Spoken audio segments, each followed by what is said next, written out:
Alrighty, welcome back to the stream, and welcome back once again to Hyperlight Drifter. So, it's gonna take me a second to sort of reconfigure myself to how the controls work.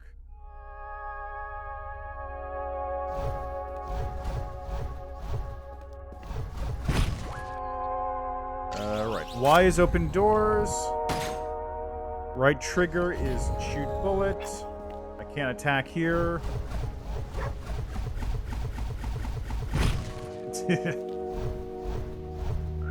Alright, so currently I had what? I had all the pieces for the western area. So I basically don't need to go back there. I'm missing one piece up here. I don't remember where it was exactly, but I think it was behind like a key lock door that I saw, and I just didn't know how to get in there.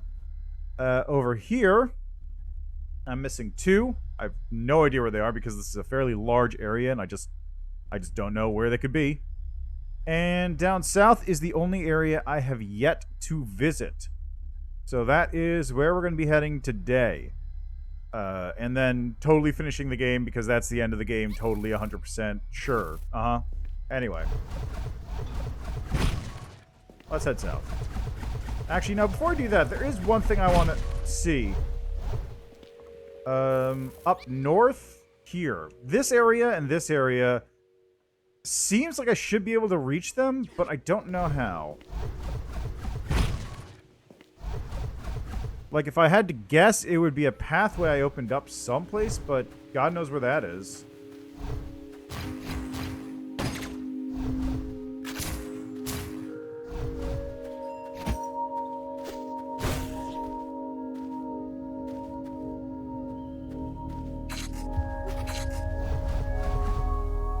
Whoops.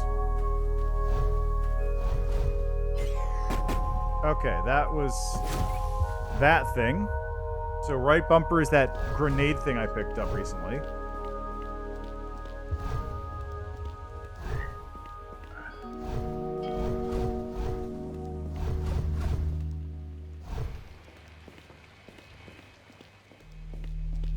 I'm gonna try hitting up over here. Because there is this... There might be something here, because I went up here first.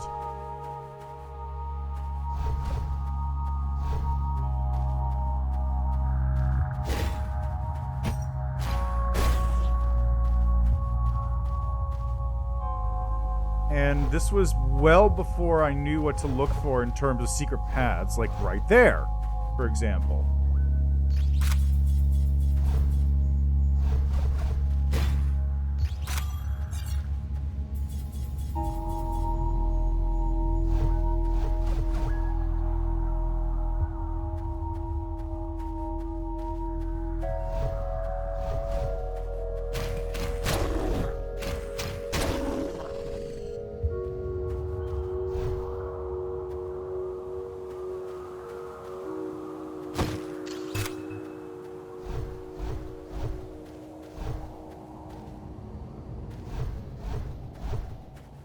Feels like there should be something up in this area, right?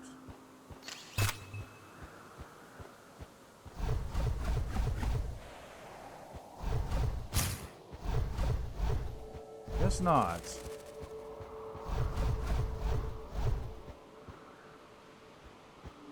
Did I go up this way? I think I did. Yeah, this is where one of those things are that I don't really care about at the moment. There's that thing over there, which I can't reach.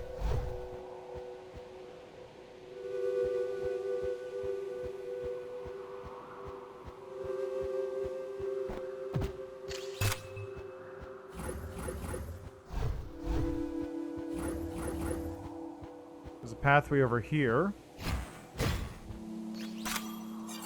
Well, no, it's not a pathway, it's just a hidden thing. That's all that was telling me about.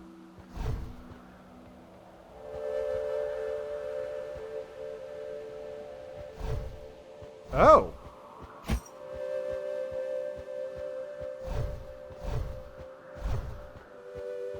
Hey, okay. Hey, we got a point. Nice. That's cool. But, not where I want it to be, which is that. I really don't know how you'd even get there. Anyway, let's just head back to town, I suppose. Right, enough sidetracking. Let's just go head south.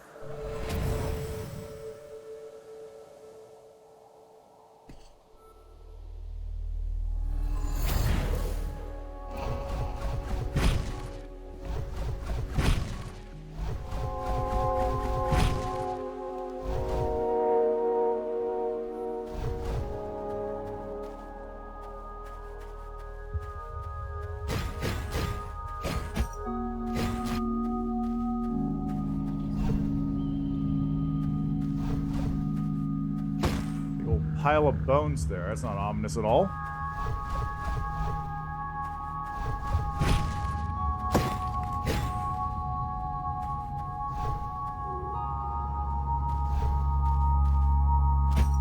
Is that an artillery cannon? Looks like it is.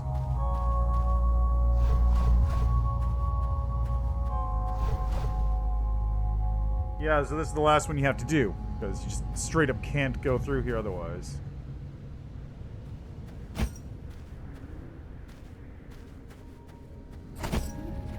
Oh.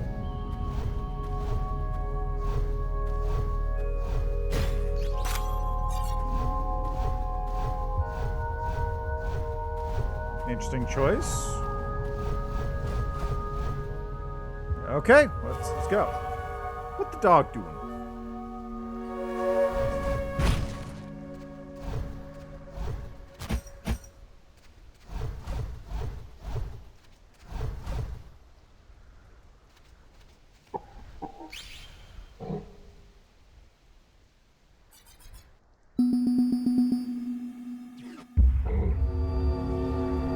My wife and family, my wife and children, dead.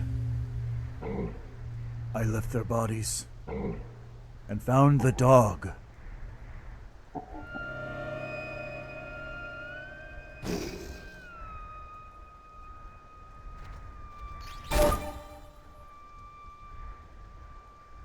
Okay.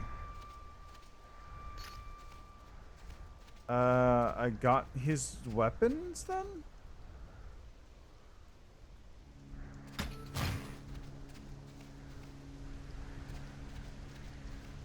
Hi. I was a warrior. Oh, no, that's the boss. Okay, so there's a boss out here. It's like, he's like the Badlands or something.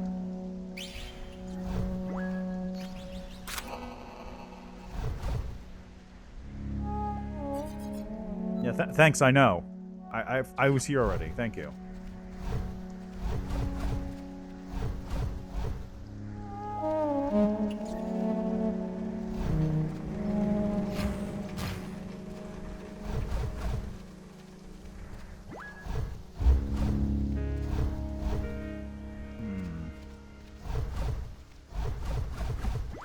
Alright, underground we go.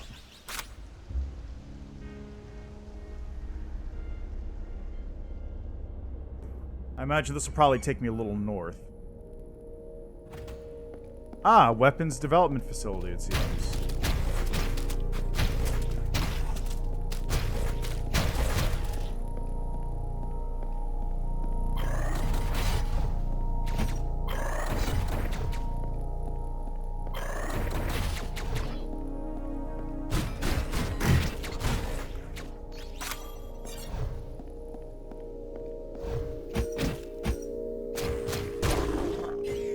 Wrong one.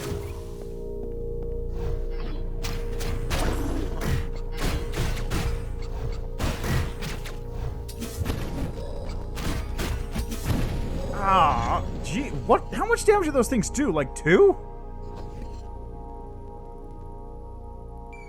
Oh boy, I'm a little out of practice.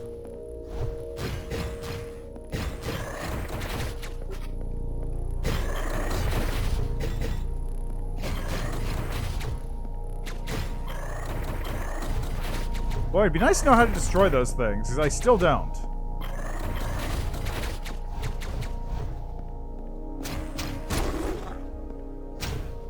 Oh, there he goes.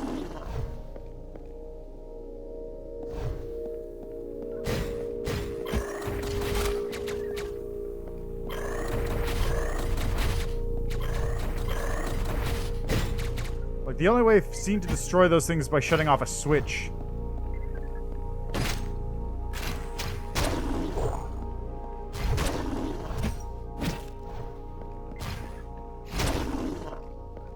That works. Well, that takes all my stamina, though. Hey, man, how are you doing? Having a good day, I hope? Busy working on cursed crackers, I think. Whoops.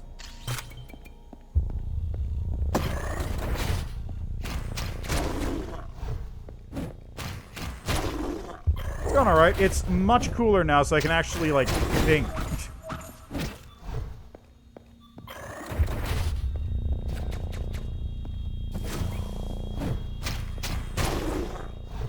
Like, the heat finally broke, so, yeah, I'm looking forward to the demo. Like, I'm very much looking forward to that demo finally dropping.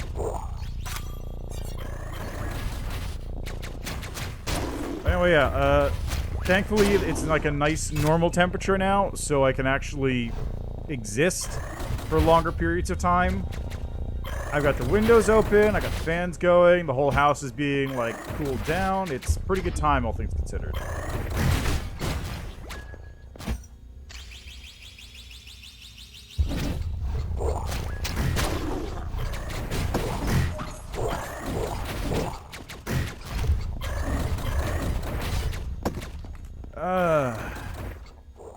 Yeah, I'm very excited to play Cursed Crackers once it's finally out. It looks great! Ow.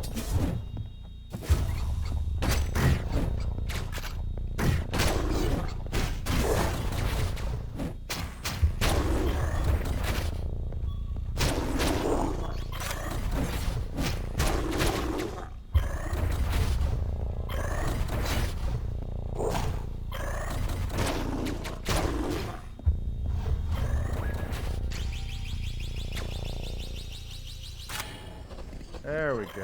Okay, they're still alive. That's not what I want. Okay, see, this seems like that. Look, I thought it was prime territory for something.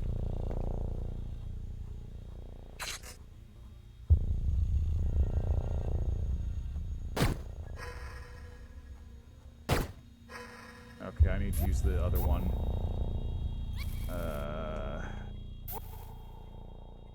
Needs to be this one, I think.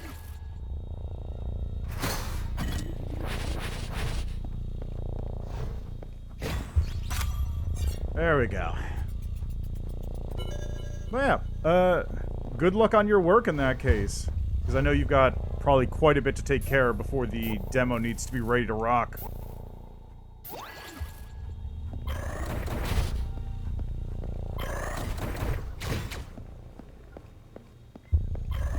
I do not envy you in the least.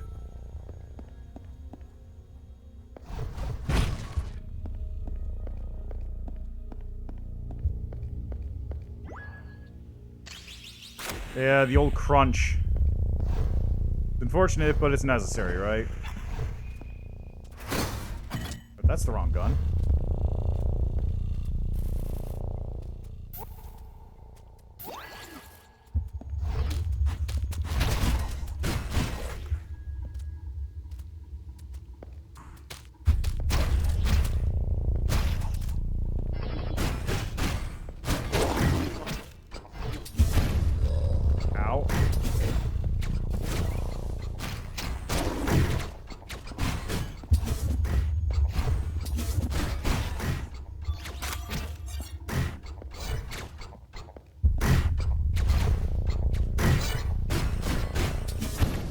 Rude. Okay, we're good. Well, feel free to sit around and relax while you do your work, or just relax in general. I don't know what your work schedule looks like. I have a guess, but I don't know for sure. Ooh, nice.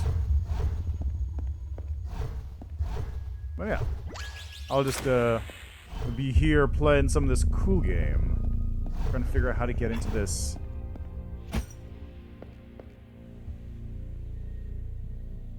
I guess there isn't anything there. I thought I heard a blip before, which I thought was that thing, but I guess not.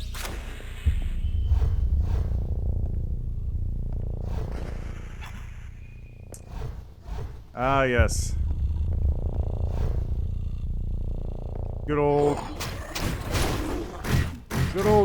school RuneScape. Ah!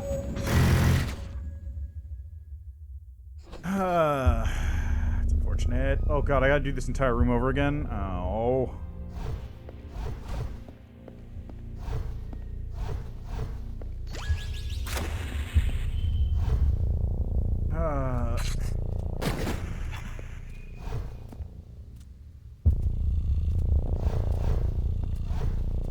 That's unfortunate.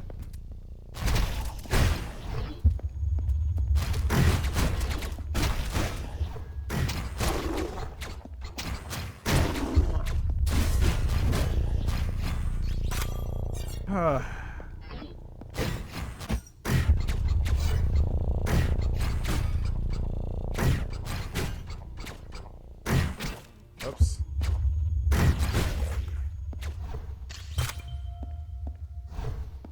There we go. Oops.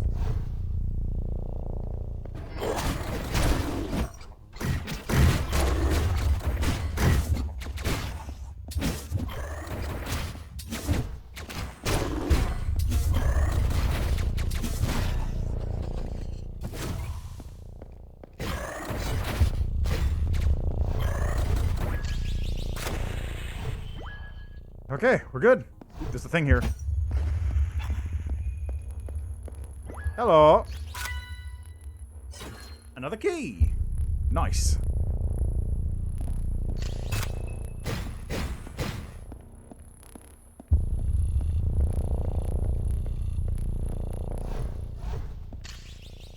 This is one of those games I feel like really would have benefited from having a numbered collectible setup instead of a just you collect a number of things. So you have key 1, key 2, key 3 instead of you have 4 keys. Rude. Wow, really? Jeez.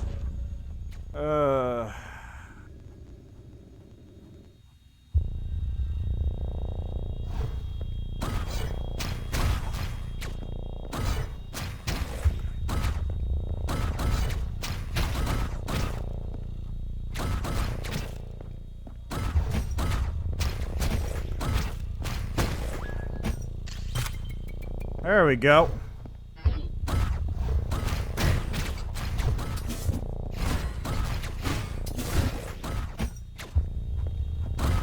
Now here. Really? Am I out of stamina or something? What's going on there?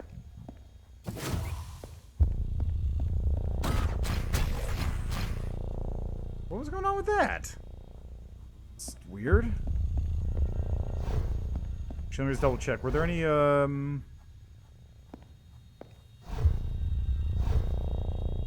don't see any marks. So I think we're good.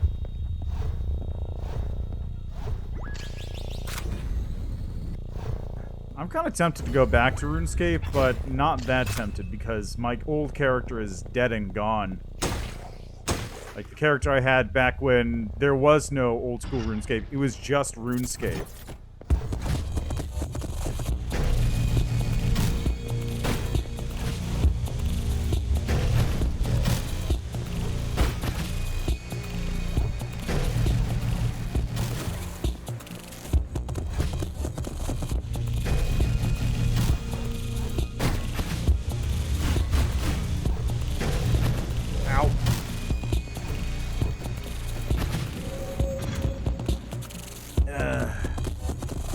Yeah, fair enough.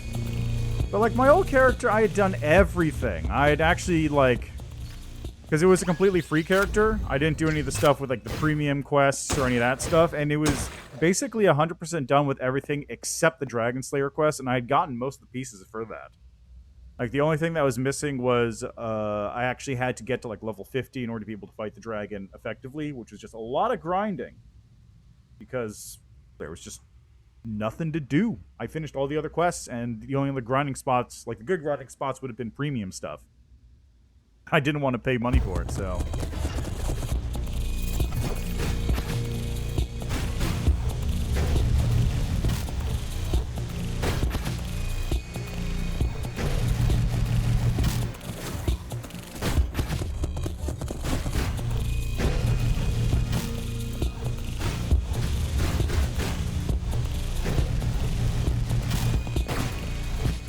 Oh, that's why I'm not doing any damage. I'm using the wrong gun. Wait, the game doesn't pause? Why doesn't the game pause?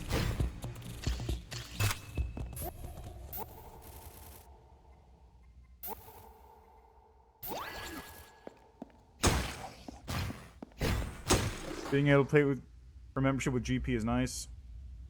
I didn't actually know you could do that. Like, I'm trying to remember what my character was doing way back in the day. Like, the last time I ever touched him, and my memory is incredibly hazy, is I think I was working on rune crafting. So I was just doing the long mine run down to the rune mines and then dumping them off at the bank so that I'd have a giant stockpile so I could do a lot of rune crafting just to get it up to max. That kind of thing. I don't remember, though. It's been a while.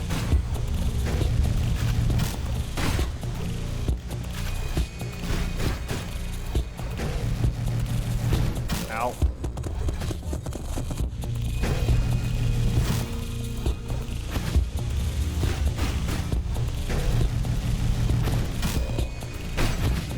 Okay, that was just bad. There's a mini game now? Interesting.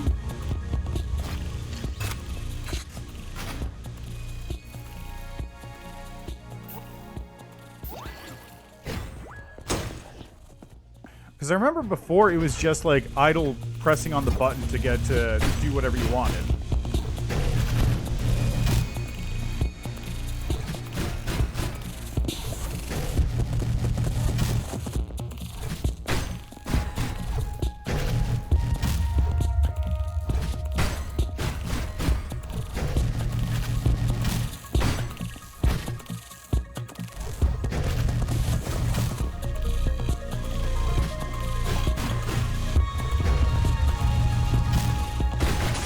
Got him.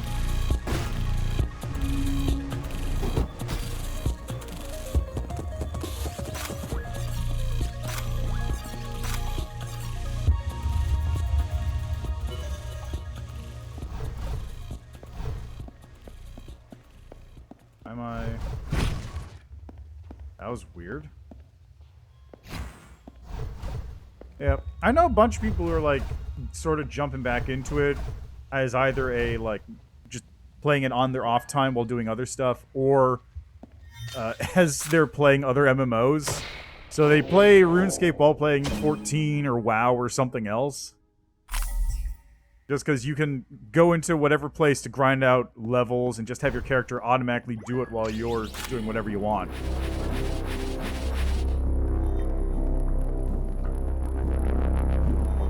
Cool! This feels like a bad place to be, but also very cool, but also really bad.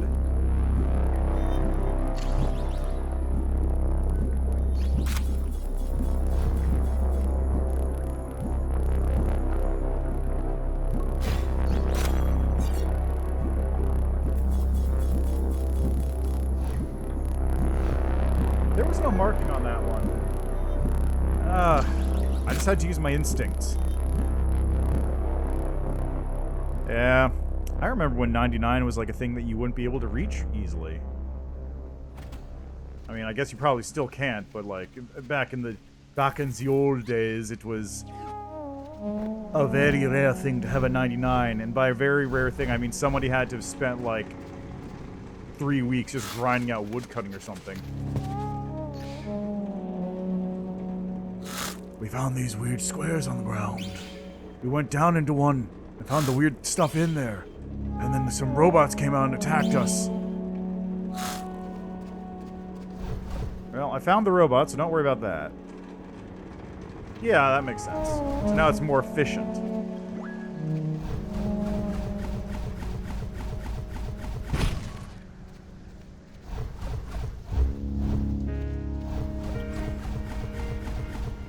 Okay, so that's where I went down before.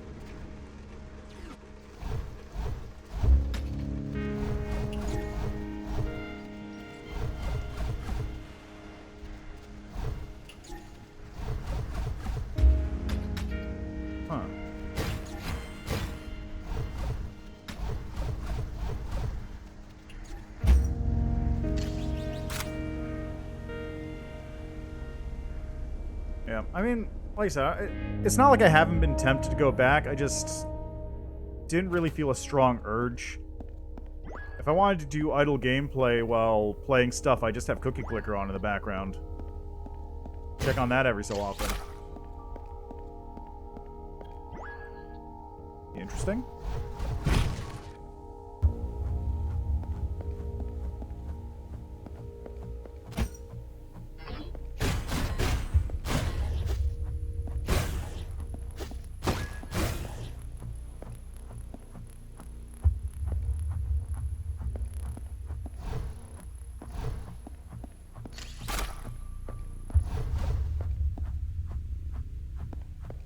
Huh.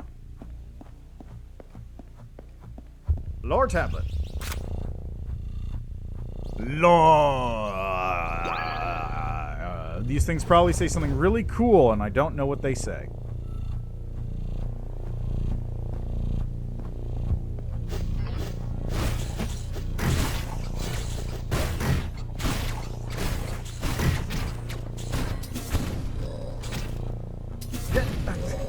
I got stun locked.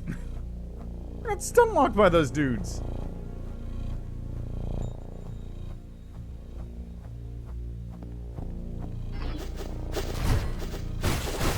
Holy shit, that's a lot of them. I got an achievement, nice shot.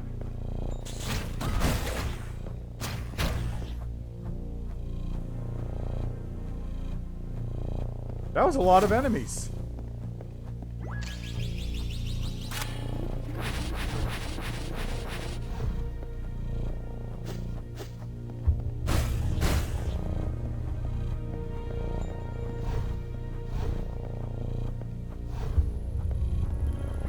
Oh, okay. Another one of those things.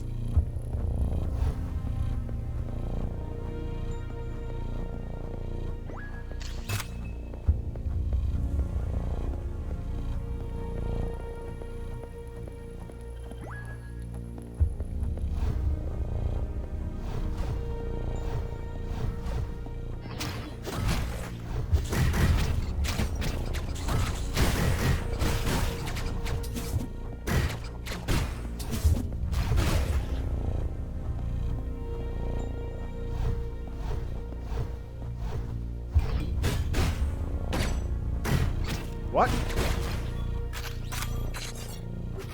You're immune to bullets?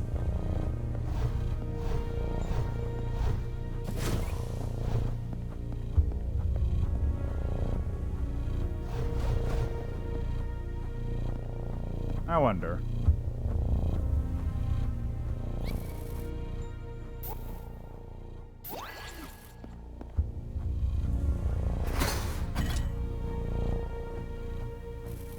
Seems suspicious, but I guess it isn't.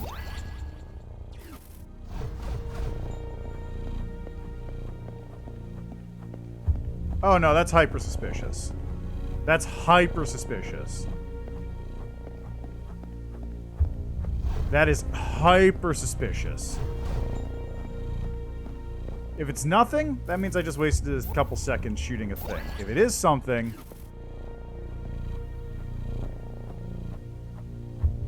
Yeah, no, that's hyper suspicious.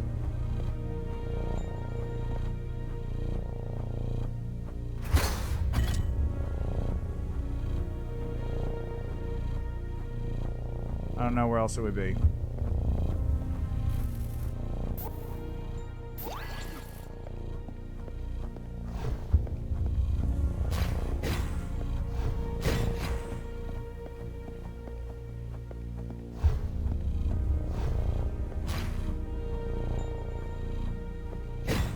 They're starting to break the rules. They're starting to break their rules. There's too many. There's a bunch of hidden passages now that aren't marked.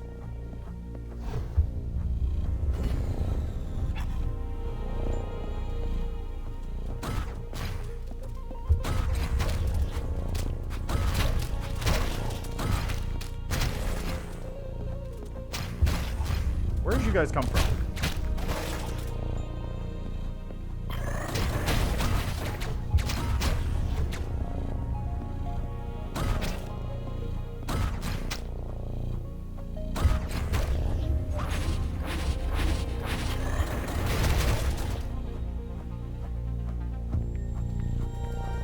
Oh, great, even more enemies come from all sides.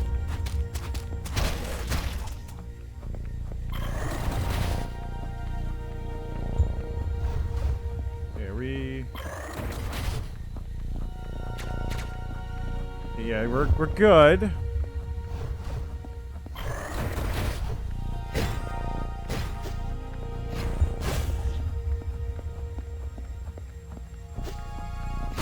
Is this just like a lot of small enemies coming at me in waves? Is that what a lot of this level's gonna be? I'm fine with that mostly. It's just surprising is all. Hello. This is where you're supposed to pick up... It feels like this is probably where you're supposed to pick up a lot of keys. Actually, I guess there's probably 4 per zone, right? That makes sense?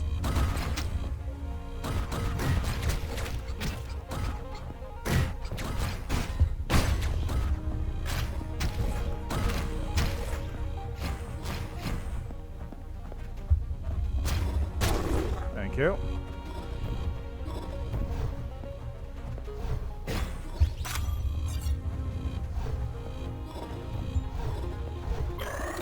Oh, come on. Don't give me that.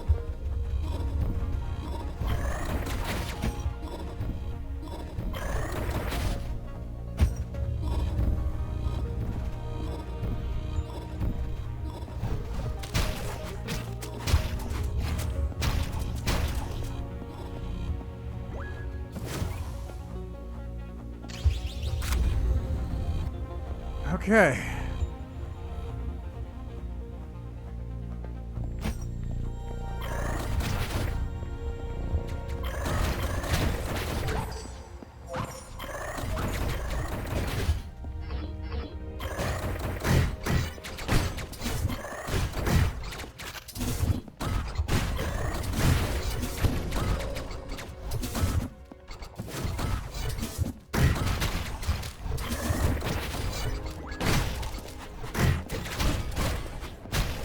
Okay.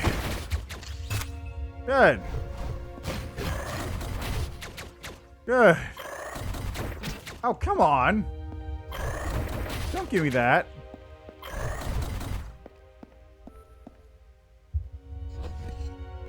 Okay, well, there's that.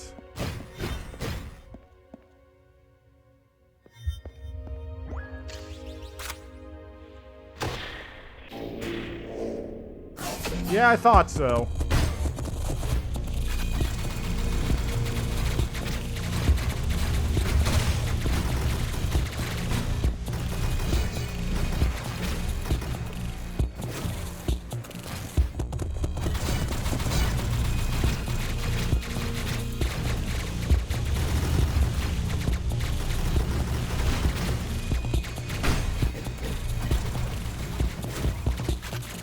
I was about to say that is a suspiciously non-threat.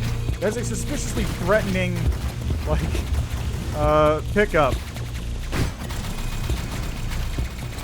And I was right. It is, in fact, hyper-suspiciously threatening. Okay. Wow. They really decide to amp up the difficulty in these areas. Like, this is significantly trickier than the normal than the stuff before it. Hi.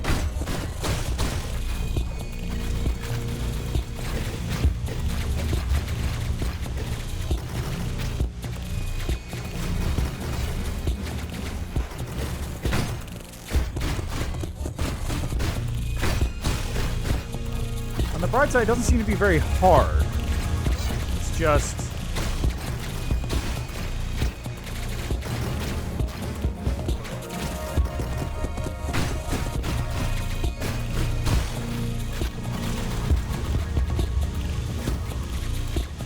just a lot of projectiles is all. There we go. Alright, are you gonna give me a thing now?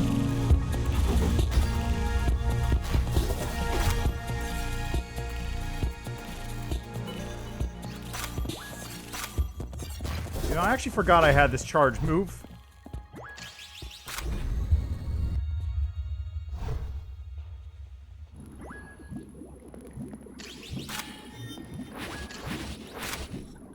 Yeah, as expected.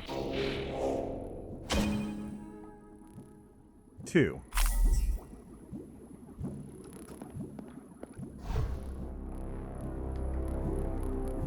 Interesting.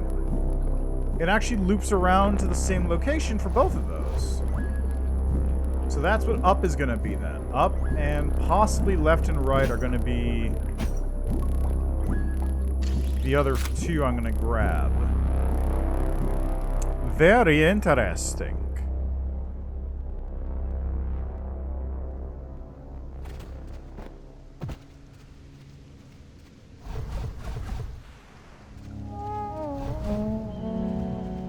Hello.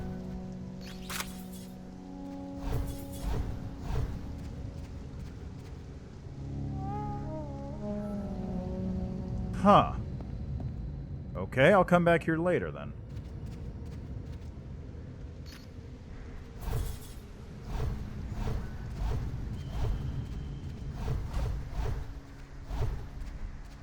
That's the second one I came through.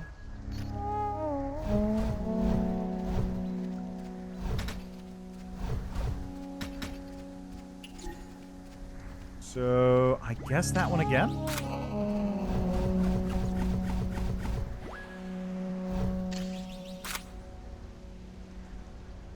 Because there was that second route I didn't take this time.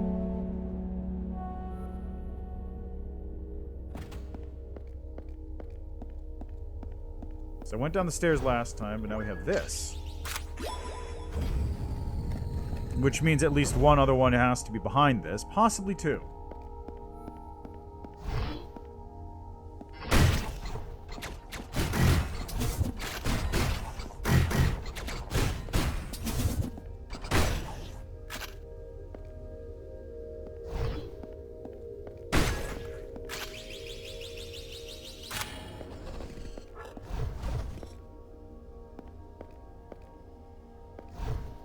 Maybe?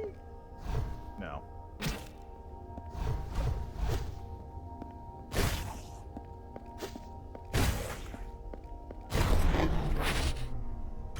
Interesting.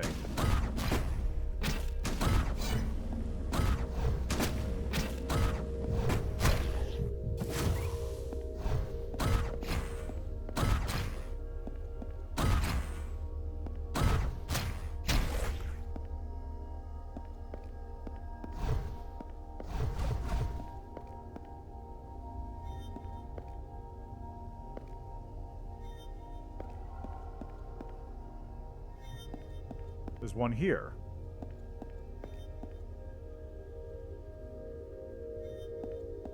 It's up.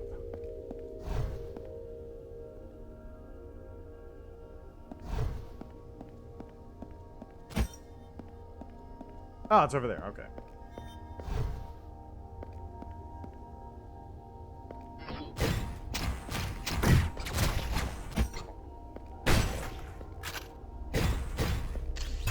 That is suspiciously close to the entrance.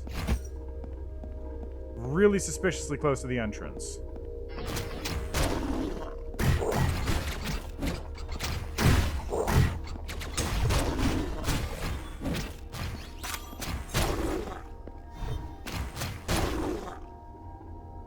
It's really suspiciously close to the entrance.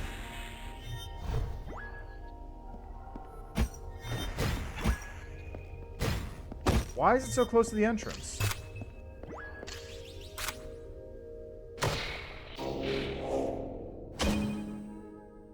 Huh.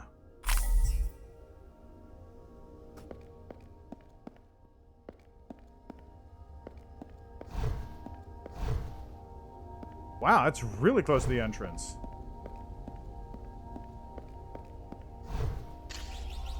Yeah, okay, that goes down. That makes sense. So there's probably going to be a mini boss and another thing at the end of this one.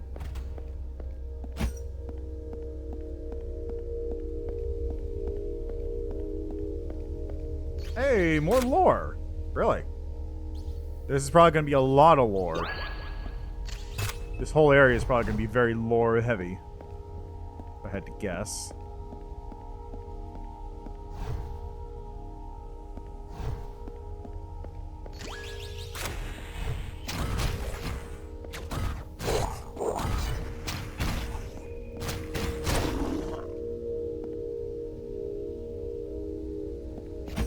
Huh. Alright, let's go left first, I suppose.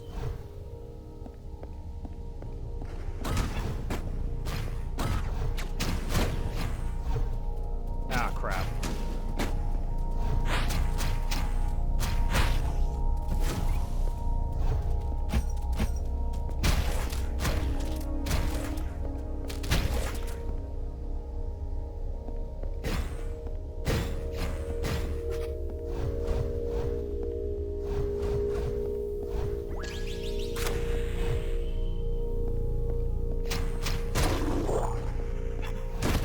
Ow.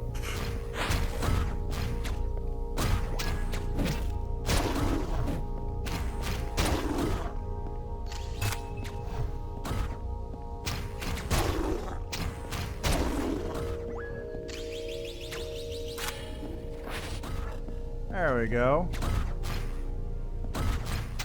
Come on. Come on. Okay, I guess that's not the way to go. Where do we go then? Ah, I had to go the other way. This was, in fact, the correct decision.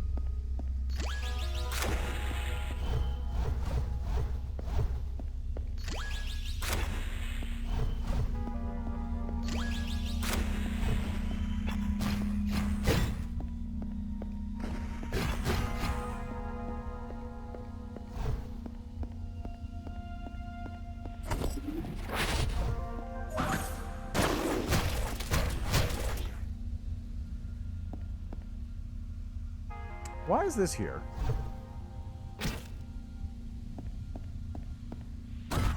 Oh, hi.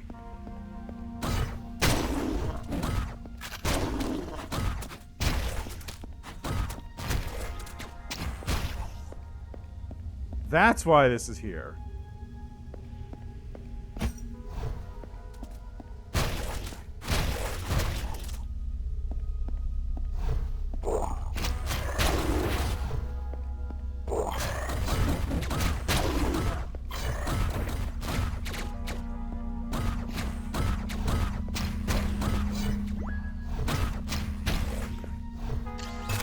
Okay.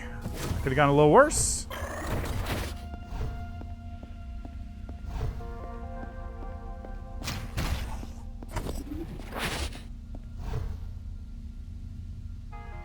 Strange. Why is this here? I can't walk into that position.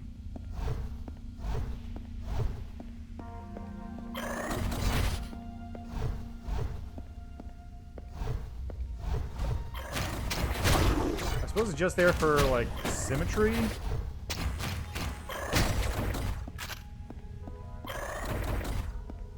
Okay, that one needs to be swamped to this one.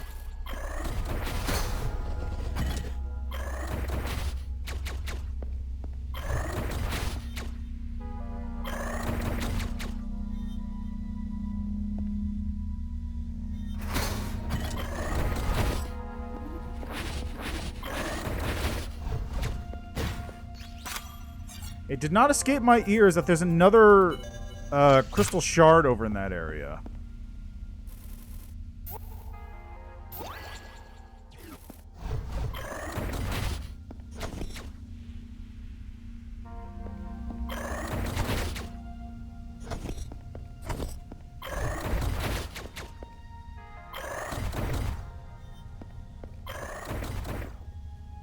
I hear it.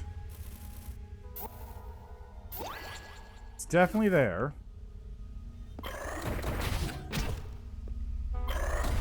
I'm out of ammo.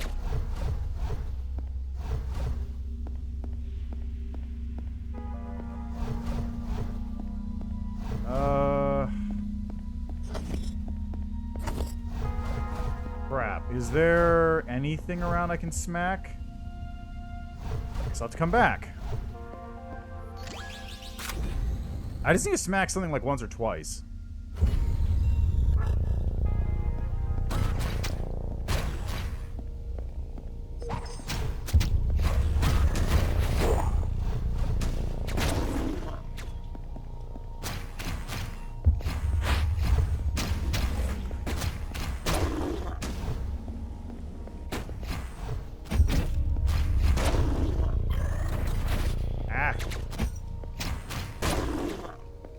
Okay, that's... I can't leave, okay?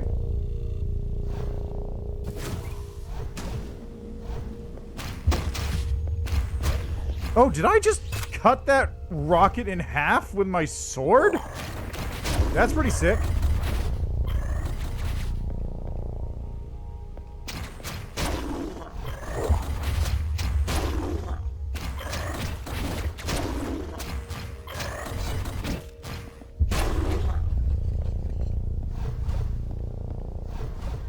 Okay. Huh. That's a little ominous, not gonna lie.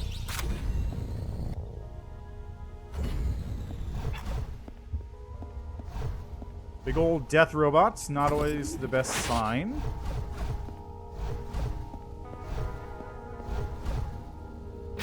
But...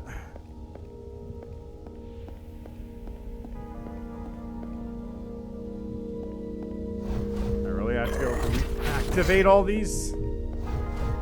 Not like there's any enemies left.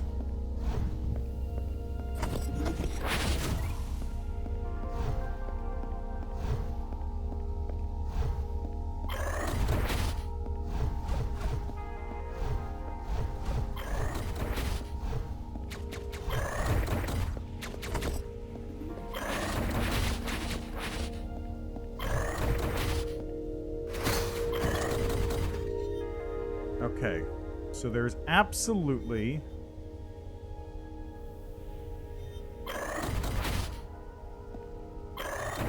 somewhere over here.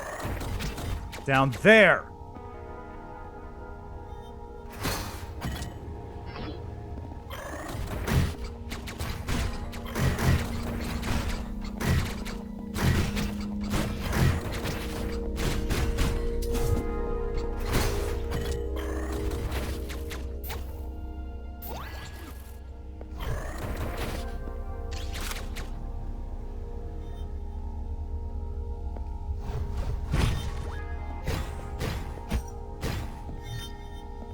I'm glad my ears did not deceive me. Number 4. I can now hit the boss. And also, I've got... Oh, here it goes.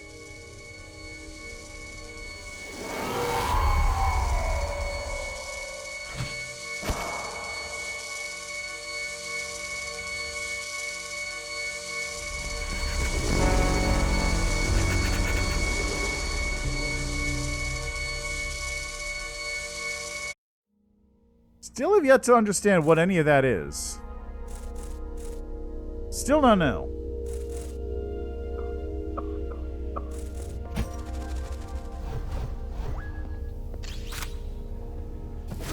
What? Are you fucking serious?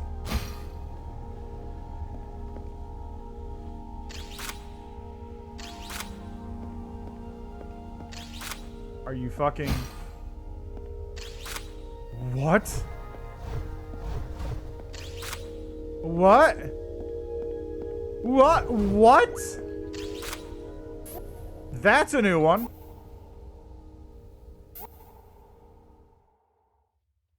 Well, I found a bug.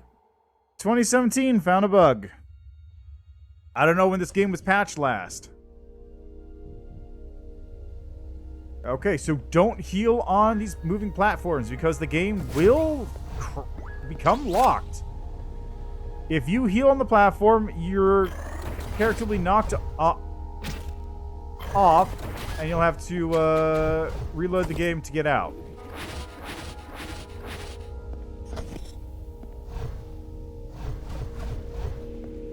That is a weird one.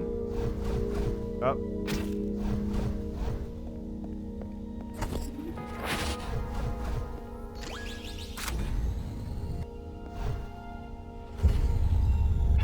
Maybe I should apply to be a QA tester. I feel like people could benefit from my ability to somehow stumble into these weird edge cases.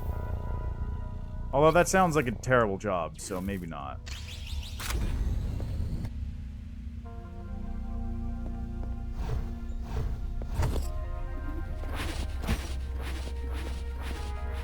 Like, honestly, I beta tested a couple games before doing, like, the whole submit bugs thing.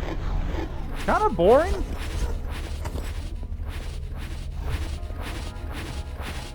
Like, I enjoy playing games, but I don't enjoy playing the same game over and over again. With a couple exceptions. Because, like, Pathfinder, I am playing the same game over and over again, but I'm playing it in different ways each time. It is extremely variable.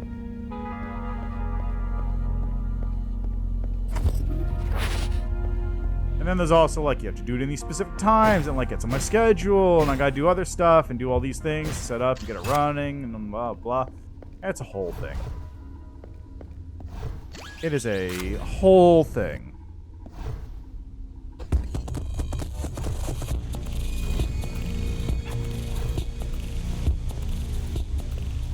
I actually wanted to check this room, because I feel like there's something here I just missed, but I guess not, because I can't really go anywhere else.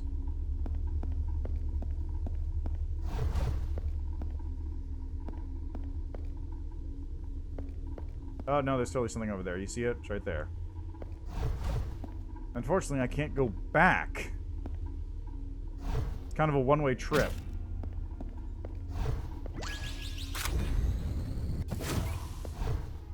So let's see how this goes.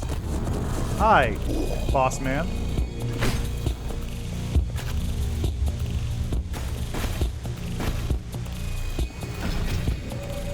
Wow, okay. I hope I can deflect those, because that'll suck if I can't.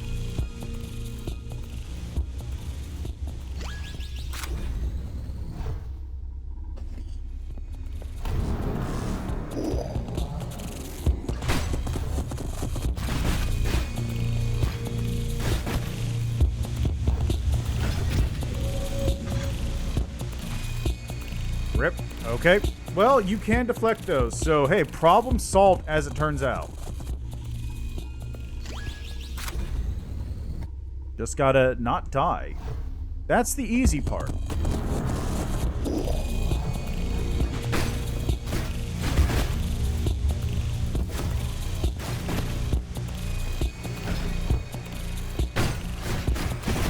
Oh, come on.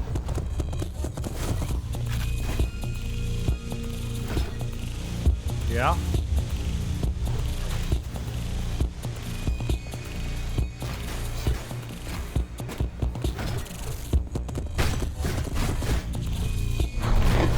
Oh, come on, man. Really?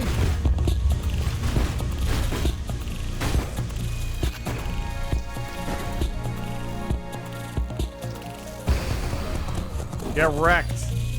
Okay, yeah, thank you. I appreciate having a floor again.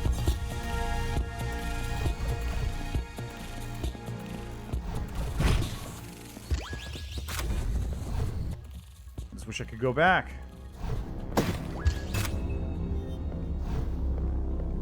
There it is. That would have been number 4 if I hadn't picked up that spare.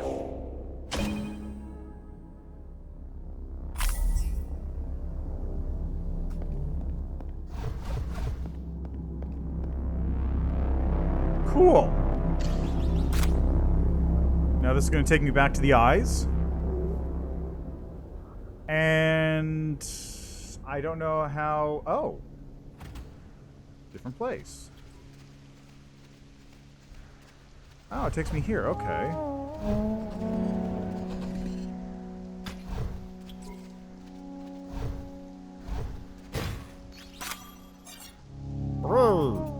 Now, the question is, how do I get to the boss? I should have enough to get to the boss at this point.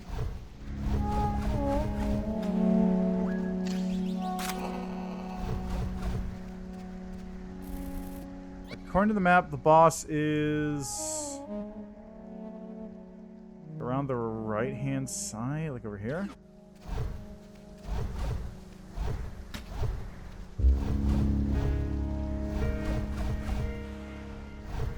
Over here.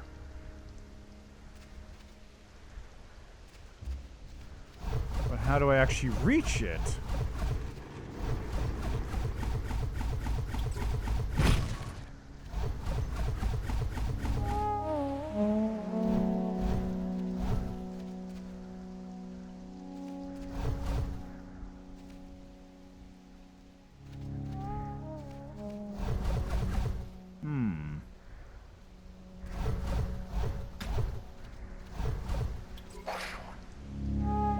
Okay, well, I've killed the other three, so that just leaves the one.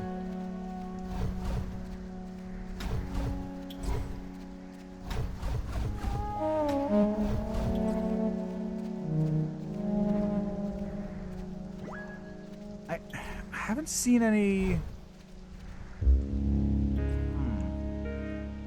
Now, let's head back to town for the time being.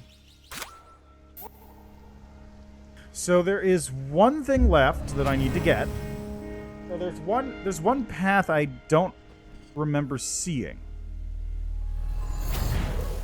I gotta find that one path, and then take that to the boss. But while I'm here, let's see about grabbing some moves.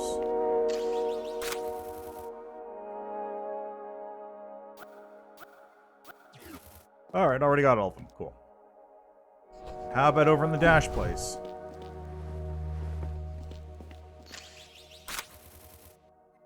I already have all of them. Cool.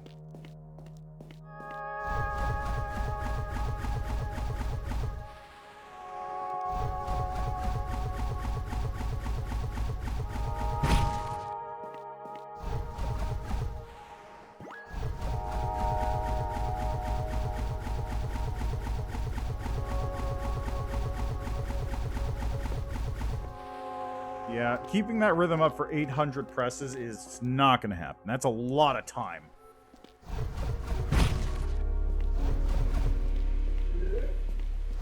Did I get all that? I got all the health upgrades. Or rather, the stim upgrades, because there's no health upgrades. So, I think all that's left is the grenades and the guns.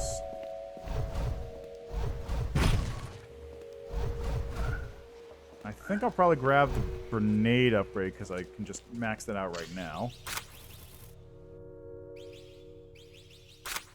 Ta-da! Max grenades. I'll start using those more. And then we're gonna max out shotgun. Nice. 1, 2, 3, and then 10 more points. But shotgun being maxed out is the important one.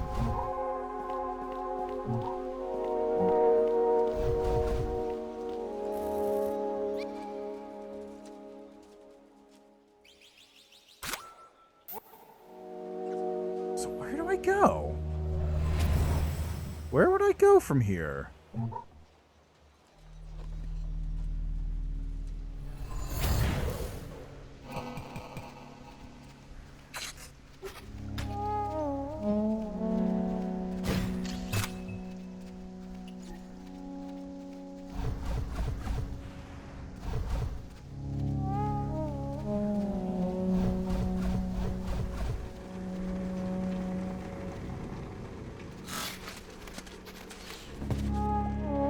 I already heard. Yep, same as before. Yep.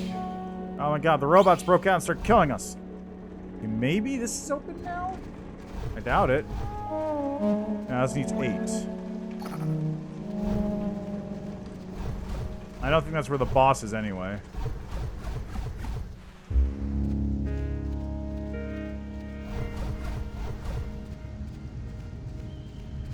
This I can't do until I get the thing open for this area. So, I guess here? Let's see. I can check the underground map. Maybe that'll point me in the direction I need. Okay, so...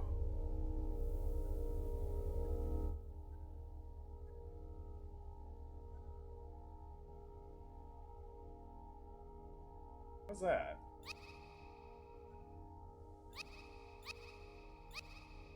What is that?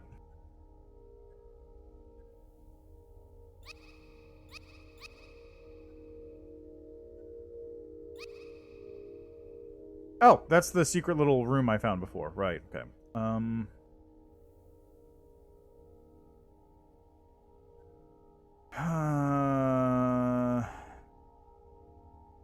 Looks like there's actually a path in the other elevator.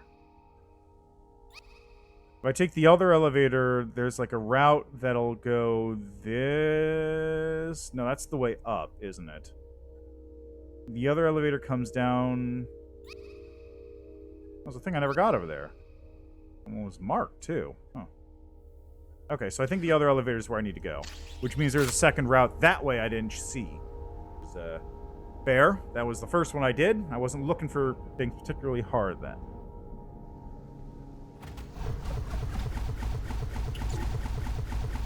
Where was it?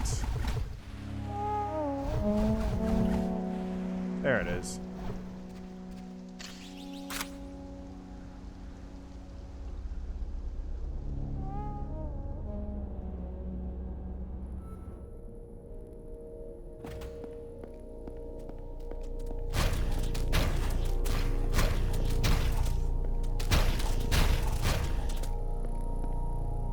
Okay, so going by this, it would be to the right from here.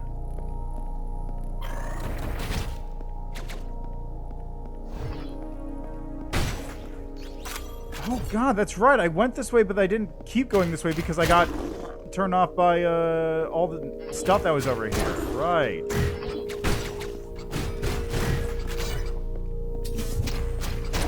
That's what it was. Right.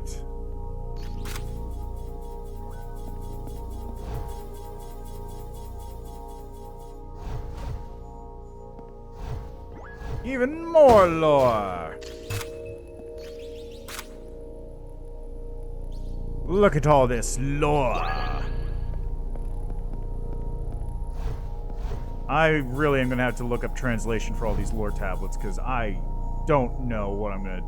how to read those. I don't even want to bother spending the time on it. Hey, look at that.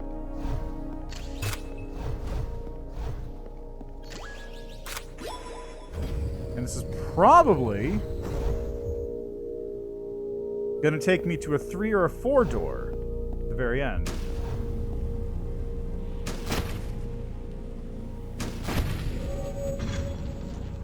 Okay, I thought I could slash the missiles in half, and clearly I can't.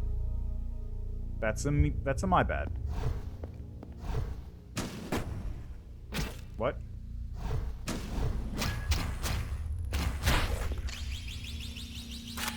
I think I got hit by the missile in midair, and I really don't know what happened there.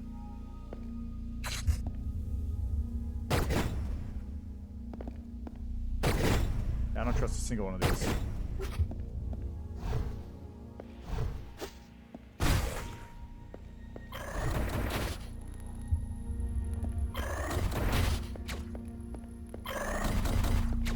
Hello. Man, this seems like something I'd shut off before I go further.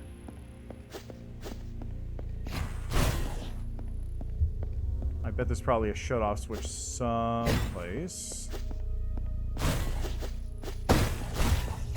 Yeah, there totally is. Because look, there's that whole thing right there, which is locked up behind those things, and I can't even get into it. Definitely has to be a shutdown switch somewhere, which will take me right. Did I use my shotgun? I did. Whatever.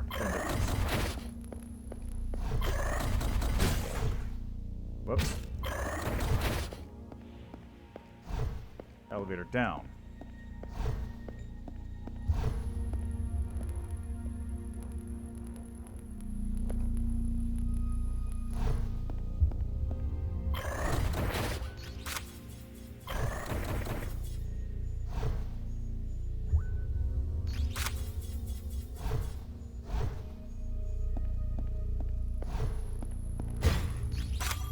Okay, that's cool and all, but this doesn't turn off the turrets, which is the bigger problem I'm having here.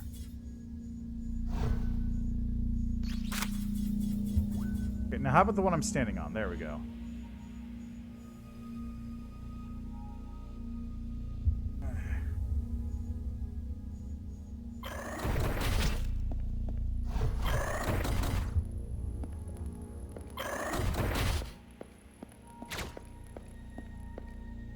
Okay, the other one was near the other turret.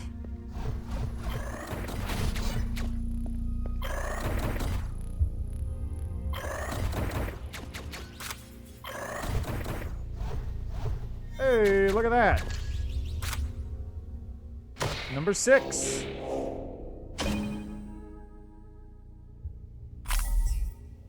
That wasn't too hard to find. A lot of these things really aren't. They're just, like, slightly out of the way.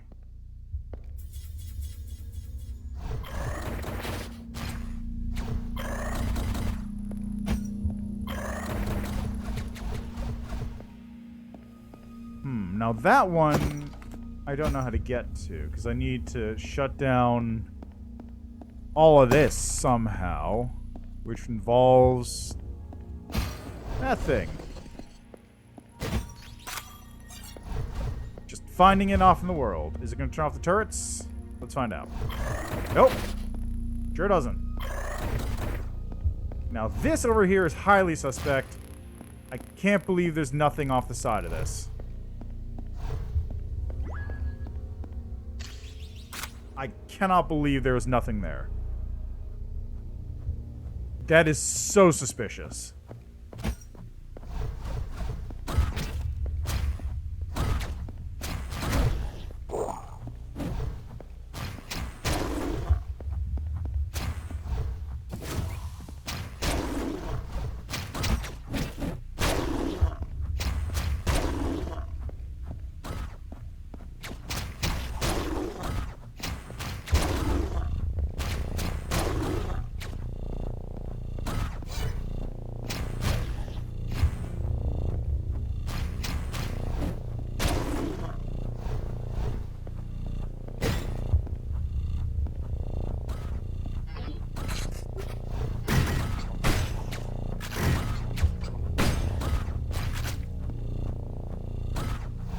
What does this actually do?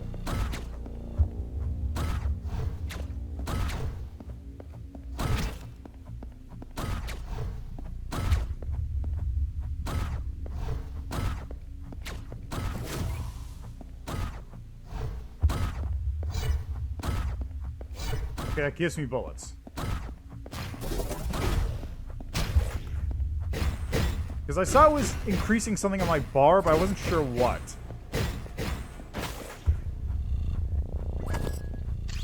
Hey, now I know it gives me more bullets.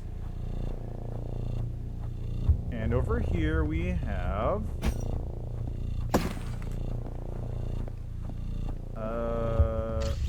health and... another skill point thing.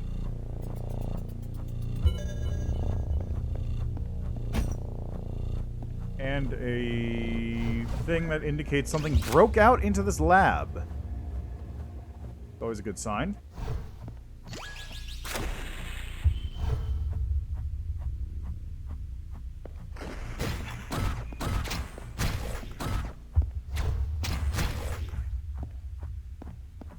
Go with the other one first? I think I'm going to go with the other side first, because this seems like I'm going the correct way. Just a hunch I'm having.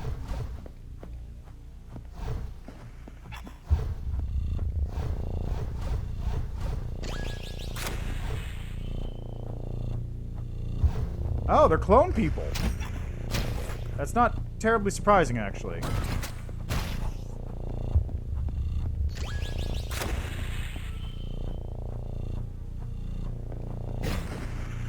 See the turret. Oh god, I see multiple turrets now.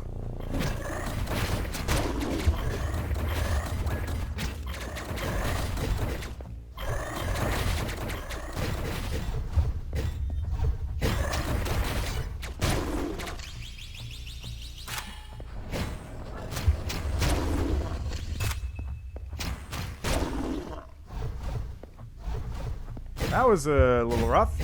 It's fine, though. Okay, what do we got?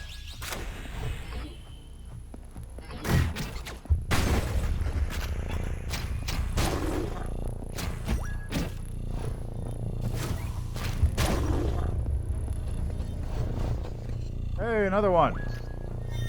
That's number 7? Am I gonna get all 8 on this one? I might. Are any of these the ones that were marked on the map? Yes, one of them was.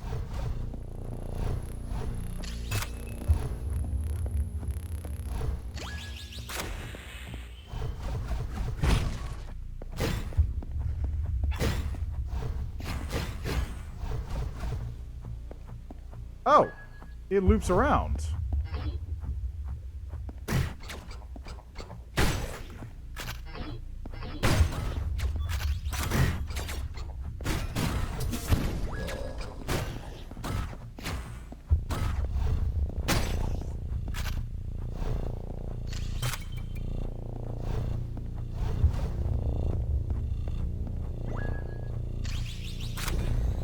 Okay, I think I cleared out that area.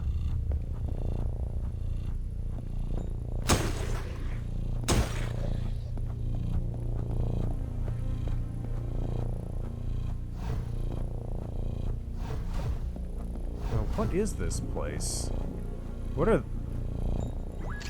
I recognize those things from before. They were in one of the other zones, but I don't remember what they did exactly. Oh, there they are right there. Haha.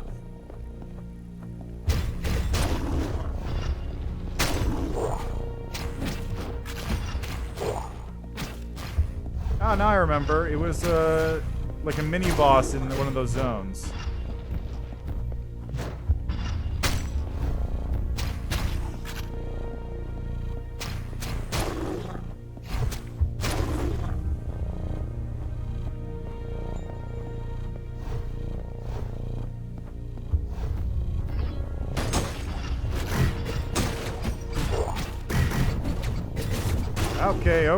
Okay, guys. Okay, fine. Okay, fine. I get it. Alright, okay? I get it. I get it. I could have lived, too, is the interesting part there. I really should use my grenades. That would have been a good one for that.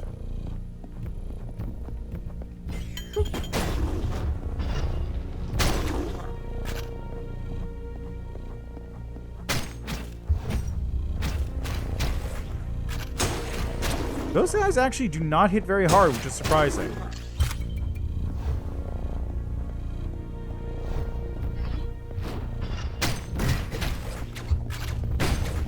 Like, all things considered, they actually are very weak.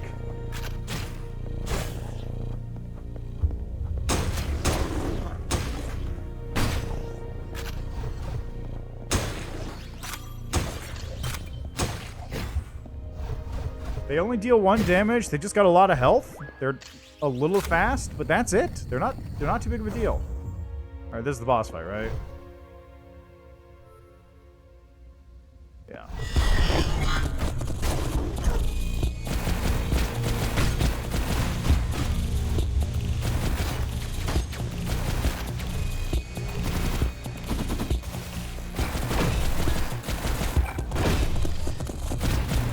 Ow. I'm really not sure about... I said it before, but I'm still really not sure about the whole no invulnerability for until knockdown thing.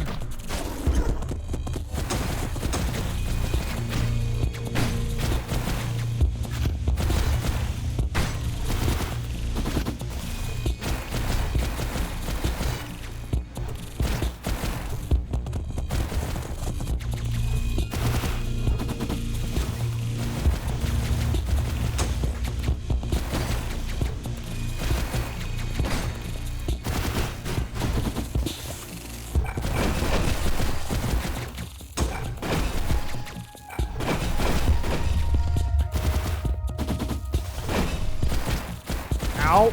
Like, what? Like, I was stuck on the ground there. There's nothing I could do about that. I was just dead because I got knocked down and he was in his attack phase.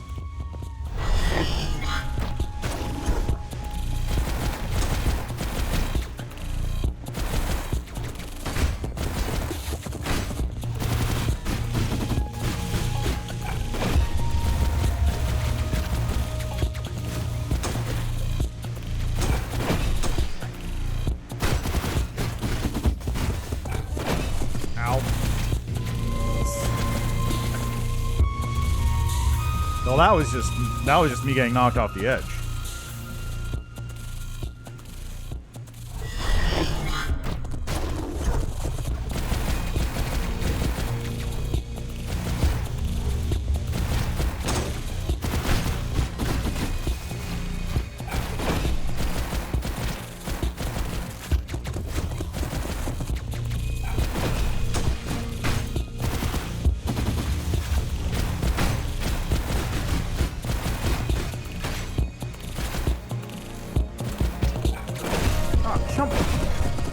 I really am not a fan of, like, the timing on that dodge continue, because in that situation, like, I need that to live, but it doesn't feel like it's particularly, consistent is my problem.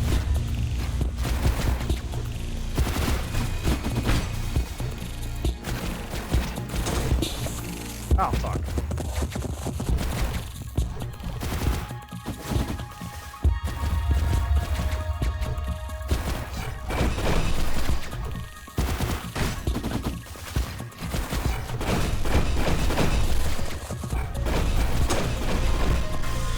Oh, those kill him too. That's goofy. That is goofy as hell. I'll take it.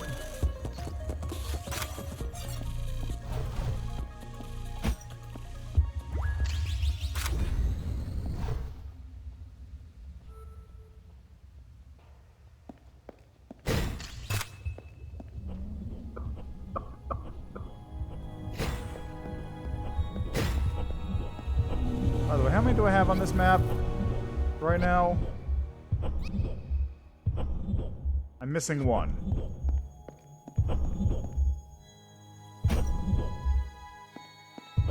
It's the heart. And there's Ava Unit 1 in the background.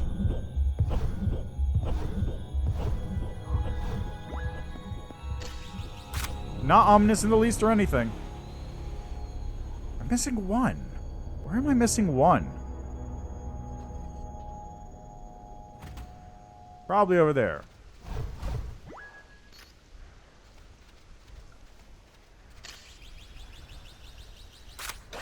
No, that's behind the 8 gate, isn't it? So it can't be that one.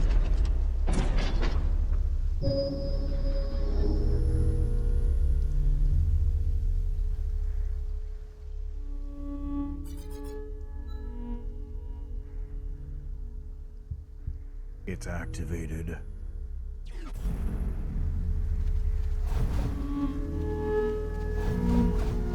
Yeah, that one's behind the 8 gate. So, only thing left to check out here is this thing.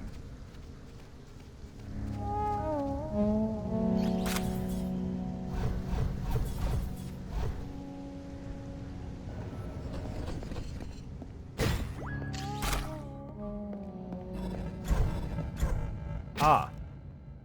I see.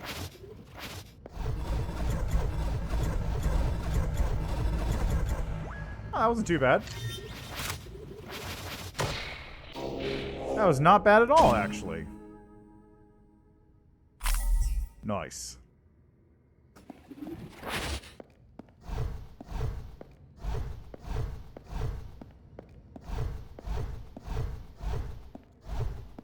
Now, hold on a moment. I've got to take care of some stuff. I'll be right back.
All right.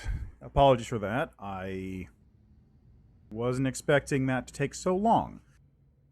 So, let's get back to it. Alright. So...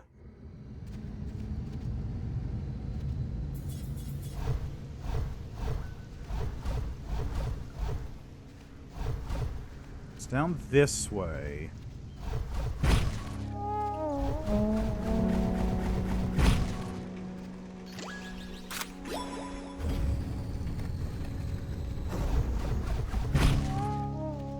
Wonder what those keys are even for. Like, they're clearly not for the pieces, so I don't know what's up with them. Up?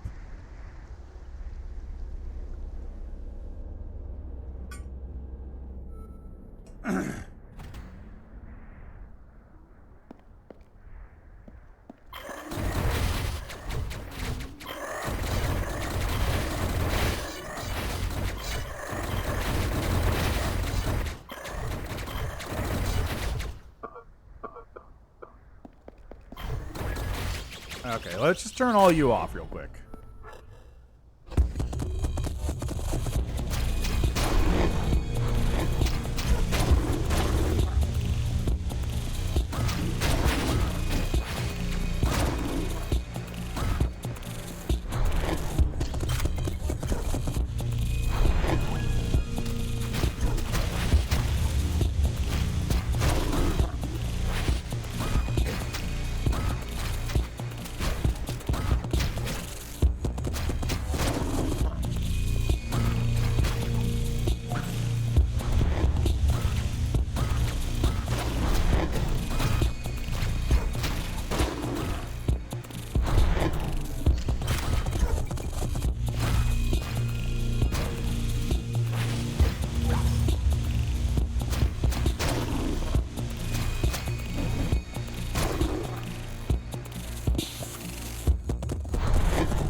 Oh, you're new.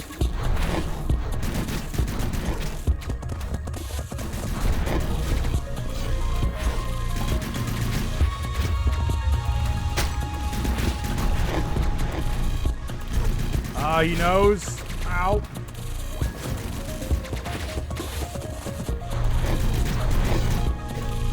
No, he doesn't.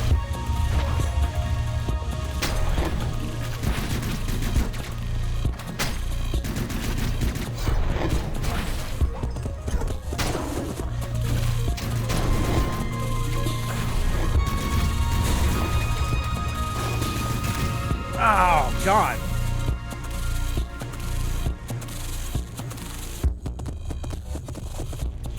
Okay, let's go.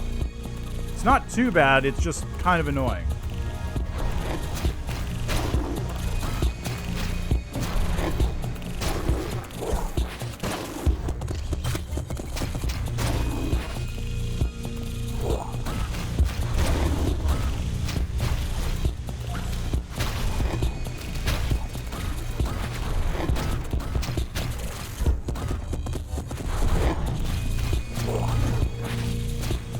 What?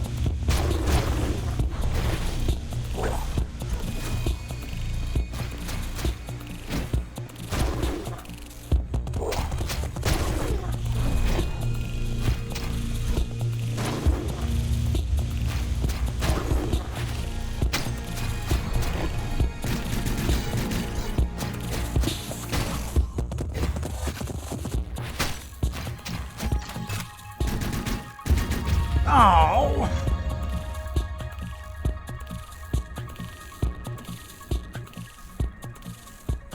Come on.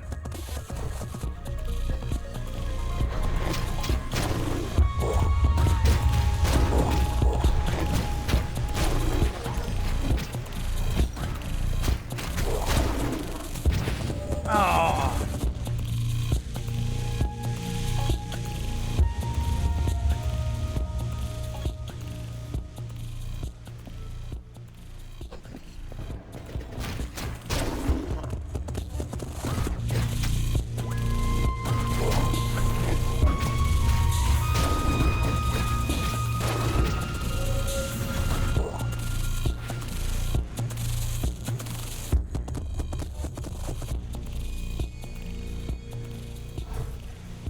Okay. Okay, come on.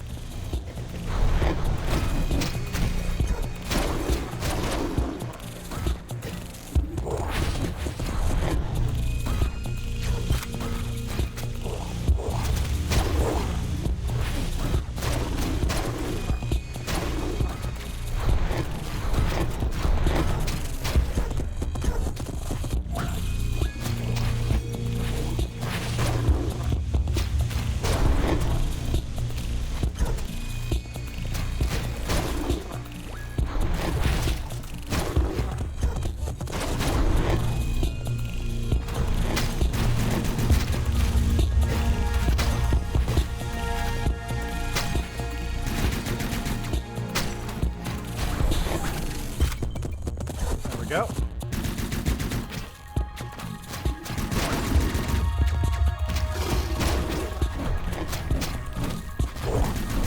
What? How'd that work? How I fell through the floor and that's what killed me.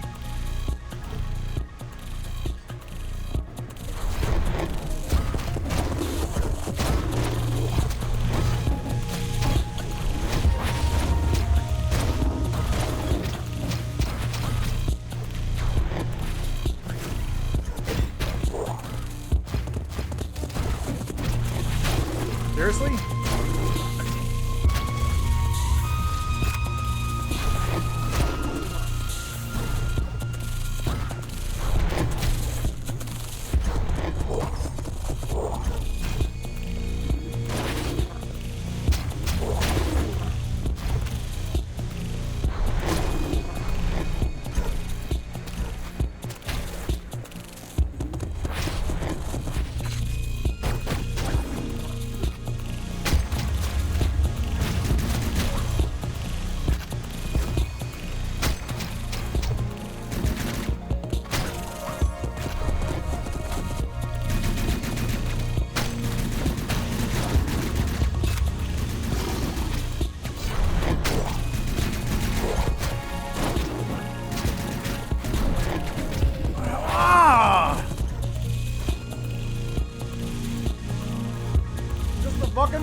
The fucking constant, like, barrage of attacks that you have no ability to, like, ignore or withstand.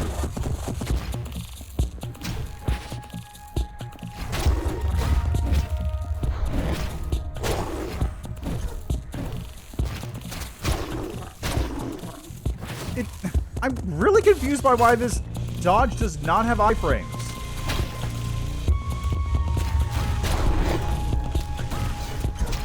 Like, that's the part that gets me the most. Just no iframes at all in the dodge means that you can't, like, dodge into enemies or through enemy attacks safely. You have to... You can only use it as, like, an evasion tool when you're in the area of effect of something.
Come on, it's gotta be near the end of it, right?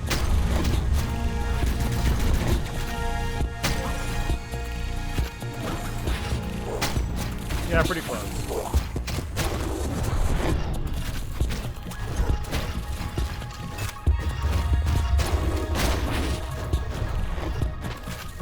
Okay.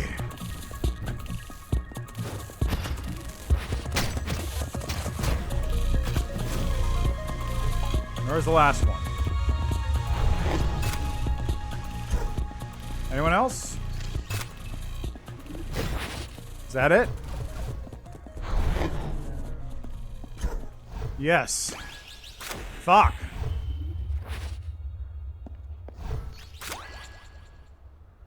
Hey, new gun. Cool. What is this?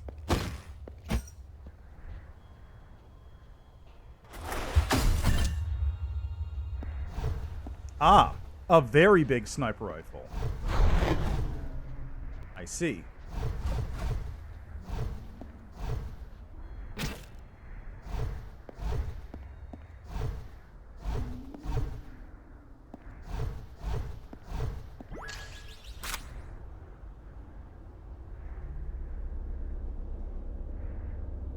Is it good, though? Like, I don't have any kind of stat layout for these guns, so I don't know how good they are. Anyway, back up to town. Let's see about upgrading a gun or two, then.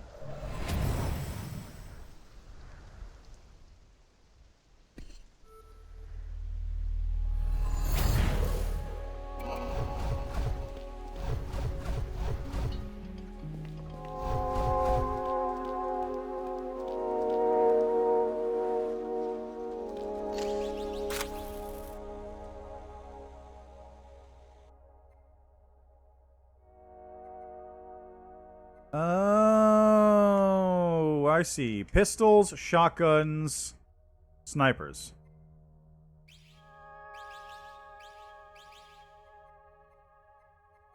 Yeah, why not? One more shot. Let's give it a little something extra. So it's not basically useless. Not really that useless, but it is basically useless. Also, I'm missing a gun.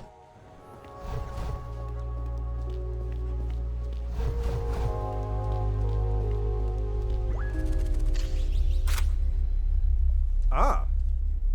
I was expecting some kind of warp beam. I wasn't expecting an elevator.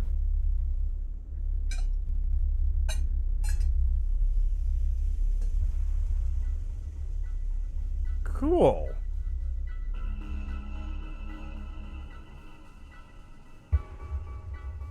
So, is this subterranean, or was the entire place basically built on top of a geofront? Because it's basically a geofront.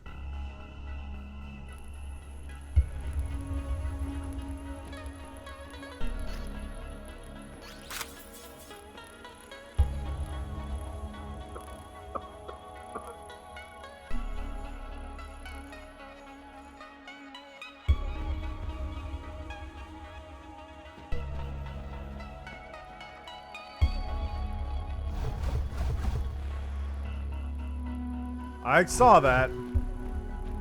I sees them.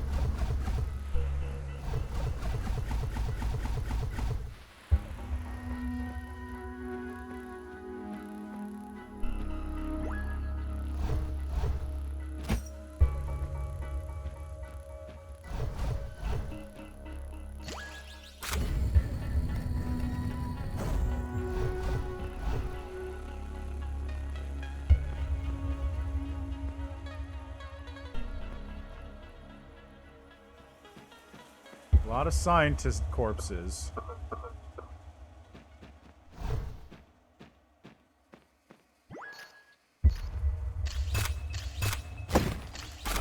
Ah, yes, a boss fountain.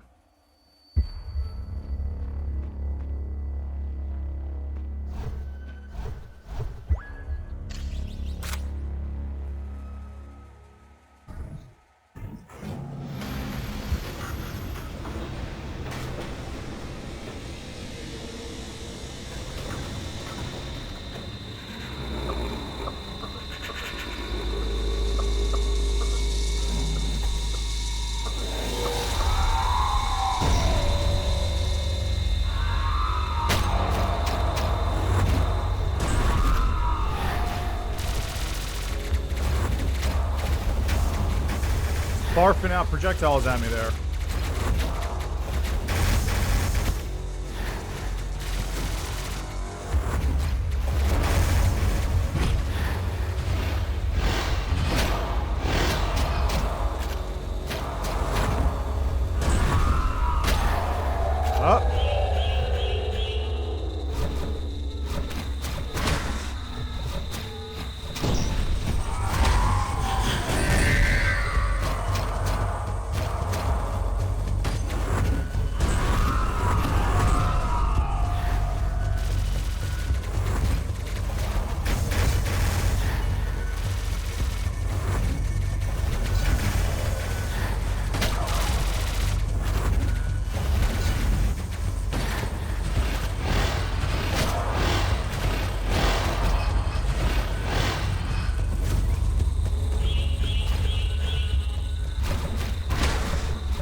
Holy fuck, that was a big area, though.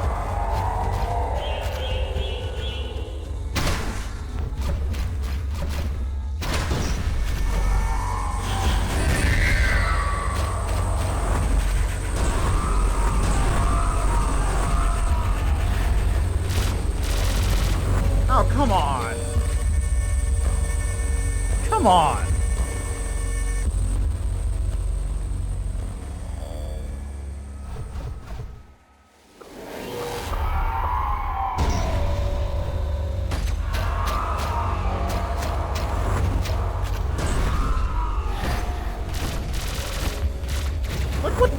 What the fuck? That is one design decision that I think is actually bad. Like, not having any kind of invulnerability when you get knocked down means that some moves just do become an instant kill if you're unlucky. It's not good design.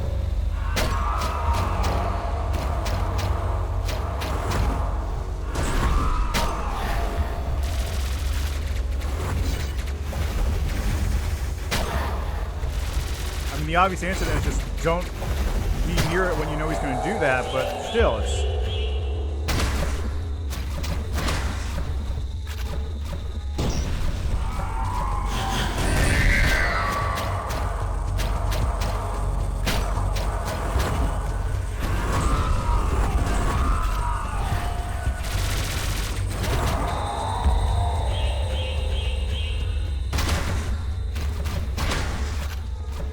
Sip.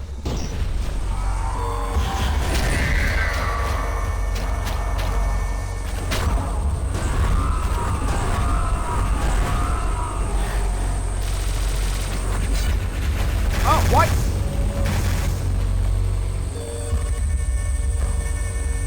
Again. Moves become one-shots. Not necessarily real one-shots, but effectively one-shots because you are unable to react once you've been knocked down.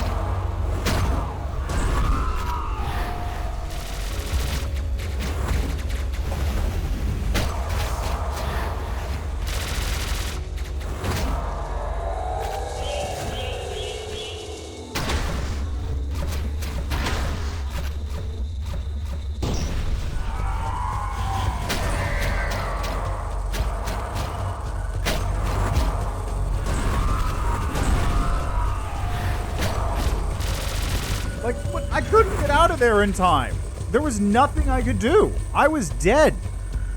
That's not a good design.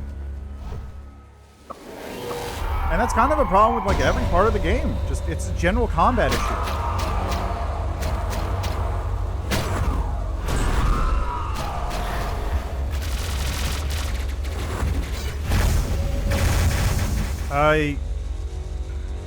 Okay, so...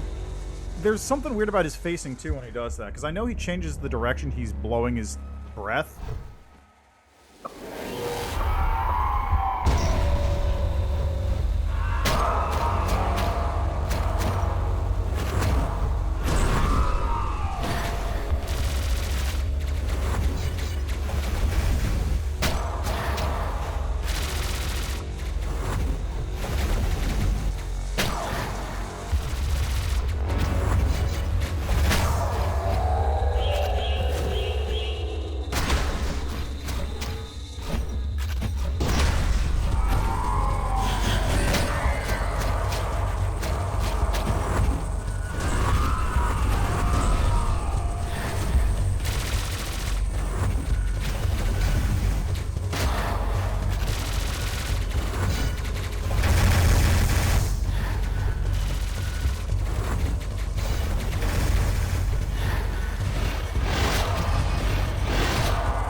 Akim the Core, whatever that means.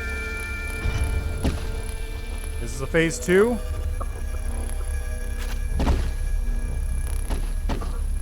I can't heal. A lot of flashing colors. Hi, dog. Are you a helpful dog, or are you going to be a traitorous dog in a minute? God, that's a lot of flashing colors. I didn't realize how many flashing colors this game was going to have. It's a lot of flashing colors right now. I got the achievement Bully.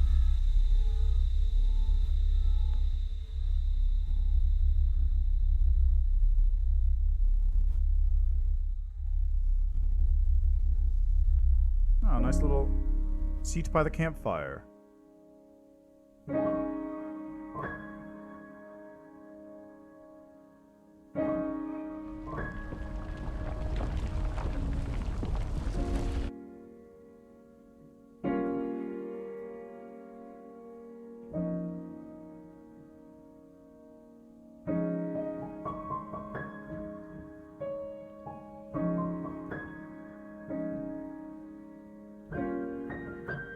Huh?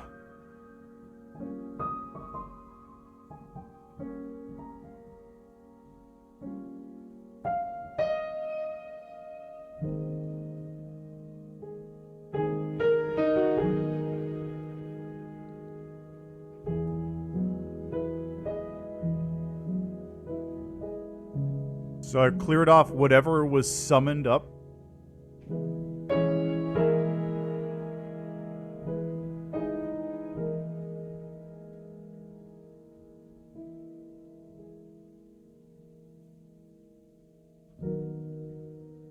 And now the sky's no longer pink.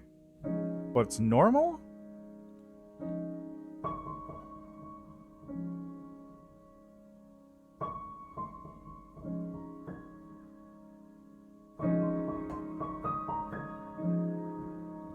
Okay, so, let me go through everything before I start trying to deal with the story here.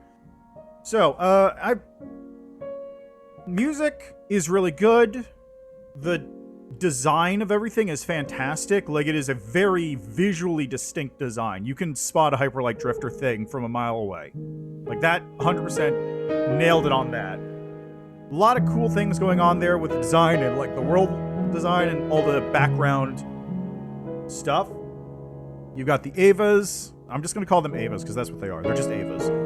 You got the Avas. You got, like, all those things. You got the cool, like, background details of the world and the monsters and the creatures that live there and where, like, they might have come from. Like, are they leftover experiments from some kind of weird weapons research laboratory? There's robot stuff going on, which is weird. I don't understand. That's cool. As far as the world design goes, really good world design as well. That in terms of, like, level design. World design is excellent. Level design also really, really good. A lot of, it's not open-ended exactly, but there is a lot of freedom in how you can go through each zone, and you can sort of learn, like, which one sort of feels the best to go through. And of course, there's enough secrets, like, littered throughout that you can just go through and just keep finding stuff, and on top of that, there's the bonus costumes and all. I'm gonna have to look up a lot of stuff in a minute, because I don't know what any of these things are. I actually am surprised by how close I was to the ending. Anyway, game's fantastic overall. As far as, like, an adventure game, it's really good. All the, like, traveling around through the different zones, finding the secrets hidden throughout, it's all great. The weak points, I would say, are the combat. Because the combat's not, like, a super weak point. A lot of it feels pretty decent. But some of the button combos and how things work are a little bad feeling, and like I said last week, it still is really sticky at times. And I'm still not a big fan of how there is no invulnerability frames at all. If you're on the ground, you're dead. And if you're dashing, you have to dash, like, out of the way of a thing and not... There's, like, no invulnerability frames where you can pass through an object, it feels like. If there is, then I don't know what it is, but it feels like that's designed... It feels like it's designed for you to, like, circle around and then, like, try and snipe at things from the side, which is not what you want to do in a game like this, where you have all these cool moves and you have, like, the super cool dash. You want to get in and, like, through enemies, which means being able to move freely without having to fear for being hit out of your invulnerability dash, which you don't have any invulnerability frames on. Or, like, getting just swarmed by enemies and getting knocked to the ground. Generally speaking, though, that wasn't too much of an issue. Although, it does still have the problem of some attacks become one-shots because if you get hit by one, you get knocked down, and then you can't live through the next hit because it does, like, 2 health or something. By the time you're able to actually move out of the way, you've been killed. That, I don't think, is good design. I do not think that is good design. If you want to, you could have, like just as an example, when it was doing the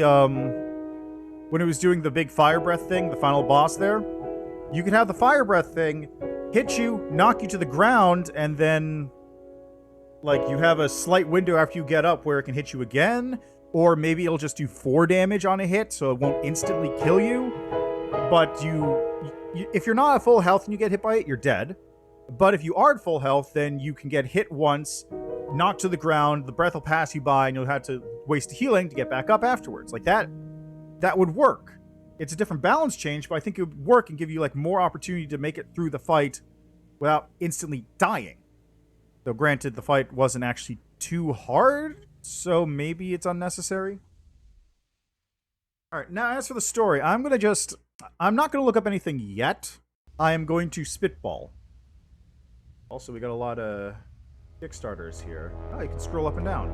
Wow, that's a lot of Kickstarter backers. That's a lot of Kickstarter backers. Jesus Christ, that's a lot of Kickstarter backers. There's J, K, L, M, N, O, P, Q, R, S, T, U, V, W. There we go. And it's done. Cool. Let's see what happens now. Okay, just back to the title screen. Got it. Oh, Boss Rush! Cool. Not sure if I'd like that one. Alright, so... Oh, it just pops you right back here, huh? Right back there. Okay, well, let's get out of flashing red zone real quick.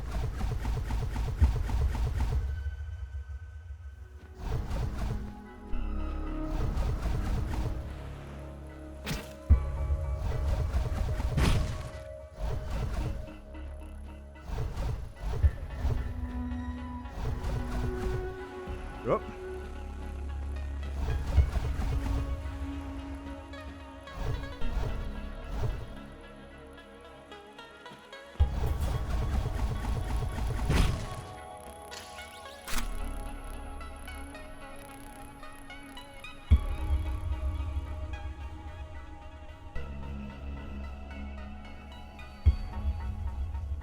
Man, that's a cool backdrop, though.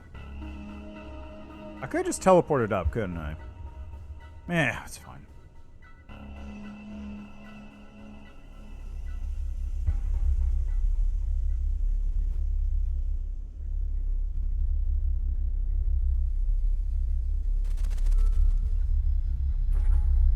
Also, let me see something here real quick.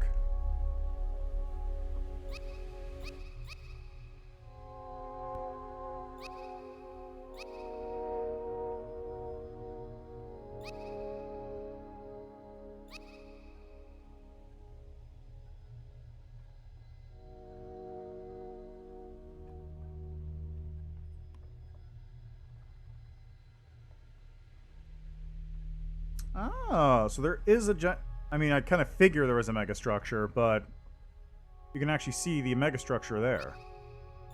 That's a nice detail.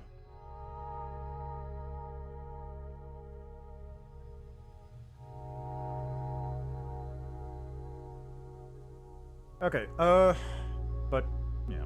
So, going also by what I was talking about with the combat feeling kind of weak, the main sticking point I have is, like, your dodge is not reliable. This dodge is not very good just for dodging enemy attacks. The fact that you have a 3-hit limit before you can do it again, and there's like a little bit of downtime between that where you can't really do much, is not great. This dodge is like, of course, much more fluid and very cool. And once you get into the rhythm, you can do a lot of stuff with it. But it's hard to keep the rhythm up, especially if you're in the middle of a fight and you're trying to dodge a bunch of other projectiles at the same time, which makes it even more like... It makes it even more unreliable, it feels like. Also, if you do it, you have that happen at the end of it, which is great.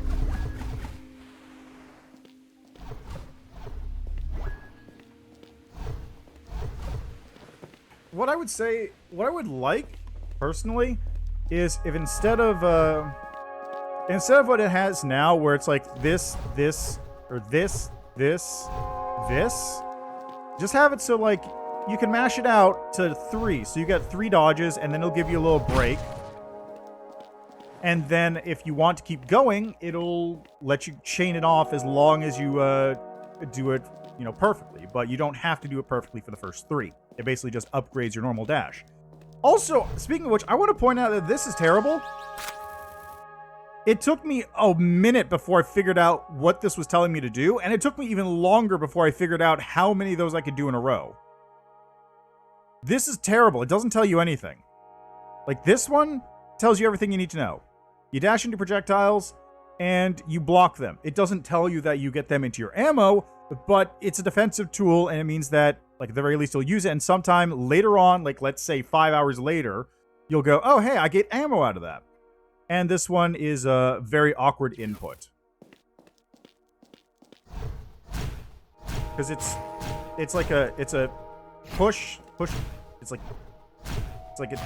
a very awkward input. That one is a much easier input because it's just simultaneously pressing it, but this one's a plink. So you have to do one and then the other, which is just feels really awkward. But yeah. So the dashing, I would say, is like really just like this part of the dashing is cool, but the part where you have to use it in combat isn't so cool. And then you're locked into that incredibly long recovery animation if you manage to chain a bunch of those in a row. So, yeah, if I was doing it, I would say just, like, make it so you can just spam the button 3 times to get the first 3 dashes. Just out fast, just, you know, as you would want them. And then, if you want to do the timing stuff, just have it exist as that situation where if you time it perfectly, you can just blast through it. That would make it feel much better to me personally. Maybe in Hyper Light Drifter 2, that's what they'll do, because I know that game's coming out. Anyway, as for the story is really hard to pick up. So, everything that happens in the game is completely unimportant to the backstory, it feels like. Also, dashing around like this, while very effective for getting through specific situations, which are dash puzzles, and or situations where it's like, you just want to move around, this is useless for combat. Like, this is not useful. Being able to do this does not help you. You can do a little button combo right there, I guess, but it's hard to aim. It's not... The combat needed a little bit more, I think. And also, this is... Yeah, just... That's my 2 cents. It's great, but the combat needed more work. Everything tied to stuff you do in combat needed more work. Especially this. Especially the dash. Alright, so let me spitball on the story here for a second here before I look it up.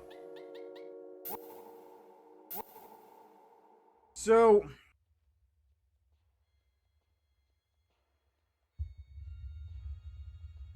You have 2 parts. You have, like, the intro part where... Well, I'm trying to figure it out. I'm trying to figure out if you were actually important to the story of the world, or you were just somebody who happened to get pulled into the story of the world. Like, is it a situation... I feel like it's probably the latter, because that other dude who showed up, the other cool guy, also got summoned in by the dog. And the dog called you here and did you something like that, and I don't know.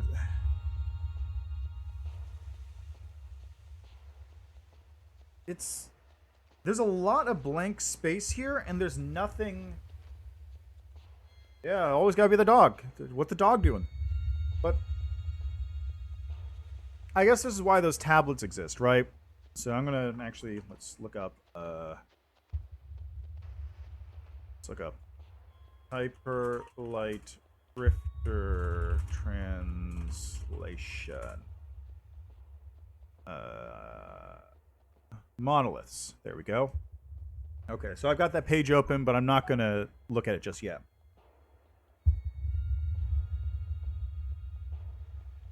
So let's assume that you're important to the world. Let's assume that you were somebody. You were important. You get... The start of the game involves you fighting a bunch of stuff on the lake, and then you get pulled into... You get pulled into a giant door by the dog. I think that's probably like an afterlife sort of dealio, maybe? Or maybe like it's a deal, like an actual deal, where the dog keeps you alive, but you have to do this thing for him. There's all those images of a giant explosion happening when Second Impact happens. There's the Evas down in the basement that are all dead now. But also there's that big thing up in the sky, which who knows what it is, and when you get rid of it by destroying the... Let's call it a corrupted thing. It's a corrupted crystal core down in the core of the world, which... is maintaining whatever that thing is up above. And by destroying that, you cause that to go away, and also the dog sends you back to where you were, but it's now clean up, so you fixed whatever the problem was. But also, like, are you being haunted by visions from the war that happened? Or are you being sort of fed those images in order to drive you towards those things? Okay, the main thing here is, like, I don't know how important you are to the world. It feels like you aren't. It feels like you are just some guy who got pulled into here. But anyway, let's see, we got these monoliths. There's 16, 4 in each zone. Completing the side quest will reward players with the Ochre outfit, as well as the Librarian achievement. It would also cause a large large paragraph of text to appear on the fall wall of the monolith gallery, the full text of which can be found in the library. The monoliths and the bonus text, if deciphered, offer the largest and only source of the written lore in the game, though it's not necessary to decipher them. Also, what is this outfit? Let's see. Okay, what do these things do? Starting gear, nothing. Hidden gear. Effect, decrease the time between sword slash combos, allowing you to attack again sooner after the third strike. Oh, that's really good. Location, the mountains, north zone behind the 10-key locked door. It's the only key door in the entire zone. Yeah, I know the one. Challenge gear, which is, I think, the one I have. Location, the west zone. You need all 8 modules. And, yeah, that's the one where you have to go through the chain dash area, which increases the rate you recover health when using a med kit. Oh, just increases your recovery speed. Oh, that's terrible. Gift gear. Increases the rate at which you recover stamina and starts the recovery process sooner. Yeah. Oh, this is the one you get from the dying dude in the southern zone. Miscellaneous. New game plus cape. In fact, reduces maximum HP to 2 and prevents you from changing capes. There's an iOS version of this game? You start with this cape in New Game Plus and cannot remove it. Why?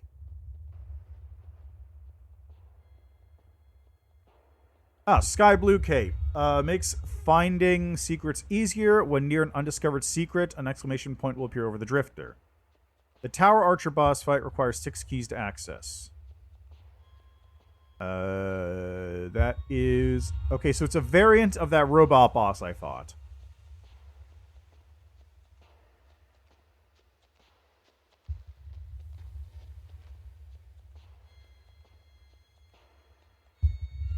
See, what else is this? Challenge gear. Oh, I see. There's different kinds of challenge gear.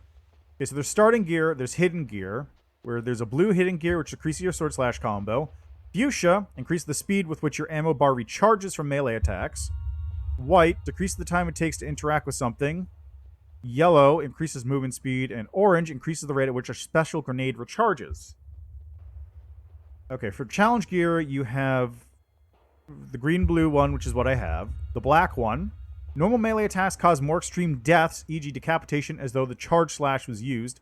The effect is purely cosmetic, and enemies don't take additional damage. Ochre increases your HP by 1 and by 2 on iOS, and purple doubles your stamina. It should be noted that this doesn't affect the time it takes your stamina to recover. There's gift gear, which is the one you get from the dude who dies, and then there's 3 miscellaneous ones, which is the New Game Plus cape, the sky blue one for finding secrets. It's Switch exclusive, turns out. And there's a Kickstarter backer one, which just gives you a golden companion. Neat. Alright, monoliths. Alternate Drifter? Kickstarter only alternate main character. You might have a variant weapon, glowing eyes, and sinister intentions. Oh, okay. So you get a second character by completing the game once, who was a Kickstarter backer only character until 2017, which is when the game came out, I think.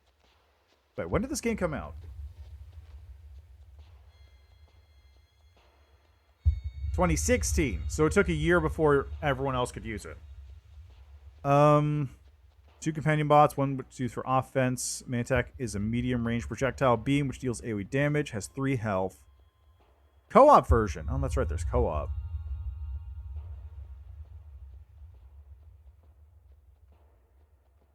Oh, that's who the person was. That's who the person was. Oh.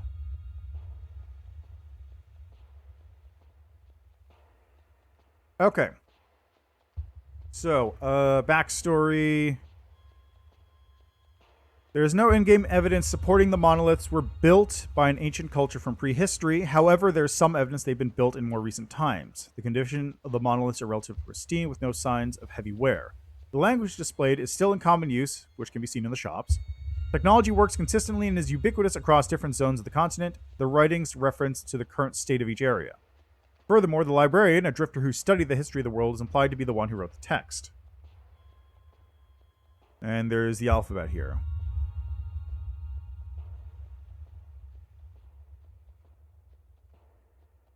There are 4 monoliths per zone. Their meanings are as follows. And they're actually numbered here. So I will start with North Zone, which is the mountain. 1. Transcendence, faith, immortality, immortality. Rifts crafted, dangerous potential. A foundation for faith and violence, a loss of self, a narrow path traveled. Then in the South Zone, overwhelming wonders and power, desperate hunger for progress, distortion of life devouring body, the first victim of the invasion. Then East Zone, an isolated people, fearful and obsessed, offering of a great cleansing flame, a poisoned, maddened homeland, a fragile balance scorched, undone. West Zone, precious moments captured by crystal, a stillness of mind, skill honed sharp, midnight looming, trapped by desperation to remain.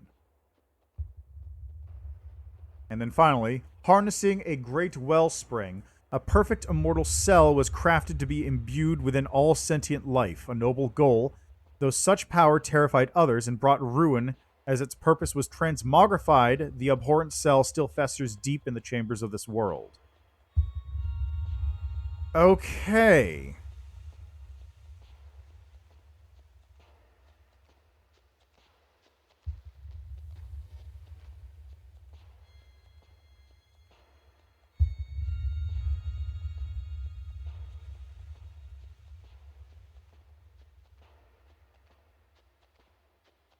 Okay, so that's what it was. It was effectively distorting all life because it whatever the cell was, it was created to basically augment all living beings, but then got cancered upon by something. Okay, there's a story analysis thing. Okay, that's not helpful. Hyperlight Drifter story explanation. I got nothing. Okay, story of Hyperlight Drifter explained. Okay. Partially thanks to speculation with other people, partially thanks to the awesome efforts to decipher the monoliths, and partially my interpretation. This is from the Onin in the Hyperlight Drifter subreddit from 6 years ago. Let's see how this goes. The backstory is shown in the opening cutscene and further elaborated by the monoliths scattered across the world. The monoliths tell of a people that made many scientific advances, always driven by a lust for advancement. The greatest advancement is described in the library, which is the one I mentioned, which is the one I was just talking about, the cell that grants immortality. The giant diamond-shaped thing is the cell. It would bring immortality to the world by uniting the soul of its inhabitants. Oh, it's human instrumentality. It's just instrumentality. Okay. Yeah, that actually makes more sense now that I think about it, given all the EVA references. This effect can be seen in the intro as the bird-shaped thing in the air.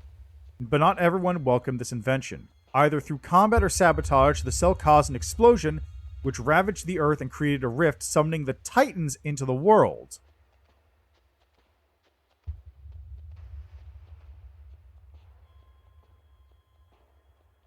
So that big thing is a rift that summoned the Titan. Okay, we're gonna look up the intro cutscene again. Okay. Hyperlight Drifter intro. I could just watch it here, but this is going to be faster, I think. Okay, let's just get that. Window capture. There we go. All right.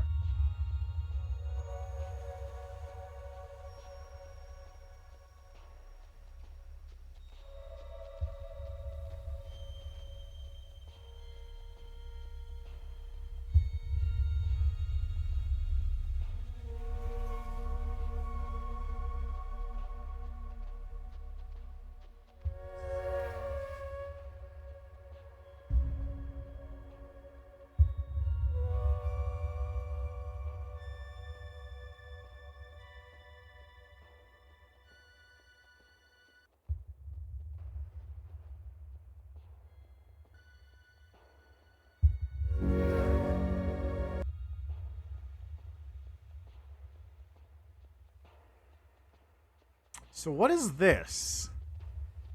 What is this supposed to be?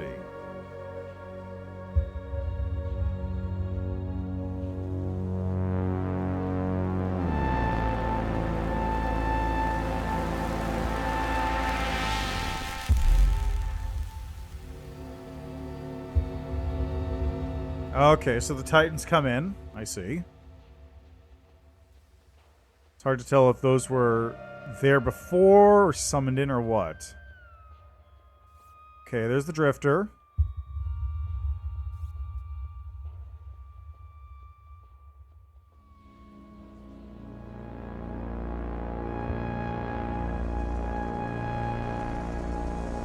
There's the corruption from the final boss.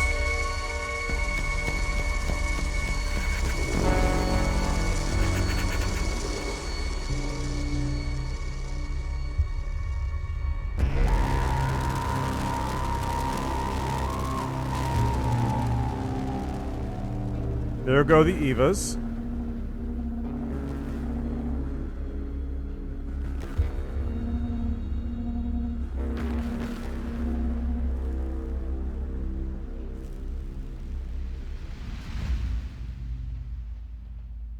Hello, dog.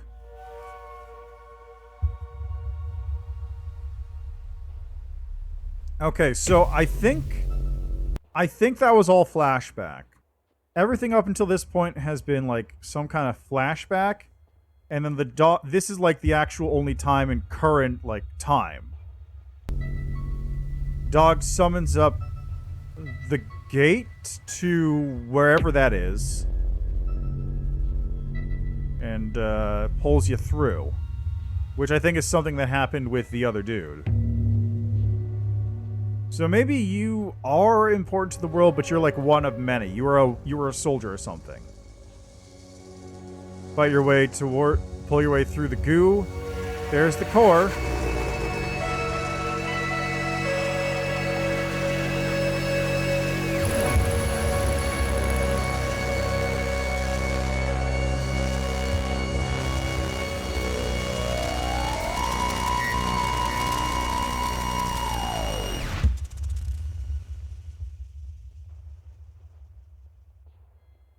Okay. Alright, so let's read that, continue reading. Drifter fought the Titans and defeated them. But the power cell did not get destroyed. It still sits in the heart of the world, corrupting it and its denizens from within. The shadow monsters, the tendrils attacking him. He is led underground to destroy the power cell, but the corruption is too strong and he cannot reach it. Okay, so there's an assumption there that is not some kind of metaphorical thing, but it's actual literal. The Drifter died in his quest, but as the game starts, he is resurrected, gravely injured and gravely tainted by the corruption of the world, as made manifest by the demon that attacks him. But he can still complete his mission. He must explore the world, activating the power modules and releasing the seals that keep the core cell safe, so that he can stop the corruption once and for all.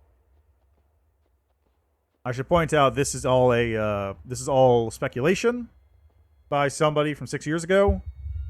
I actually wish there was a better one.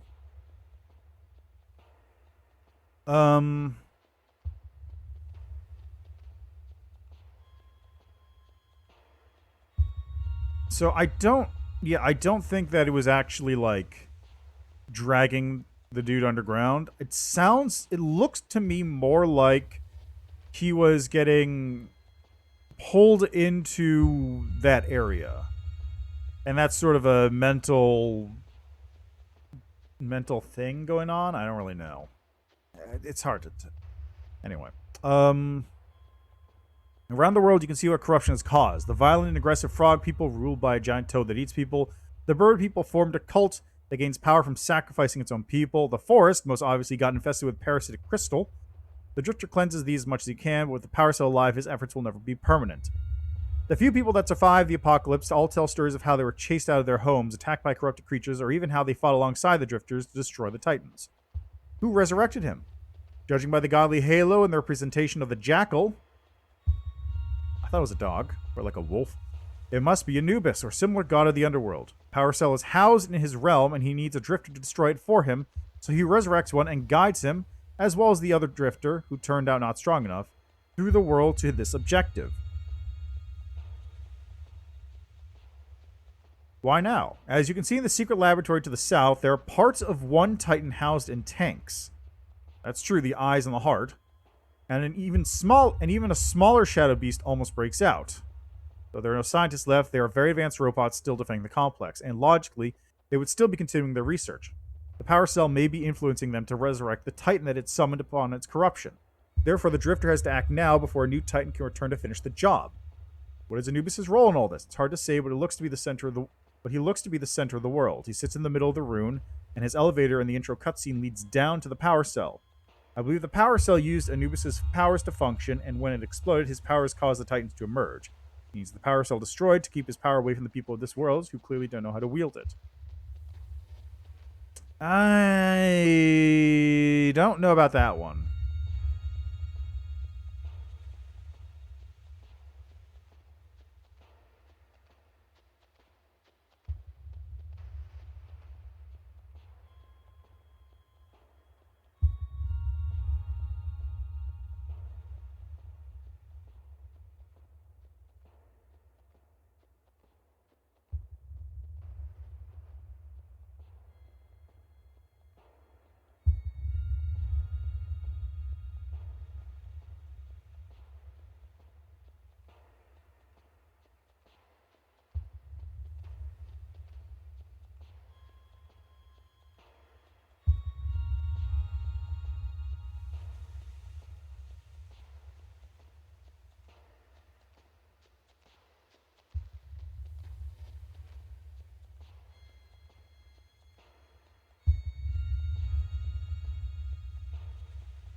Yeah, nobody really knows for sure.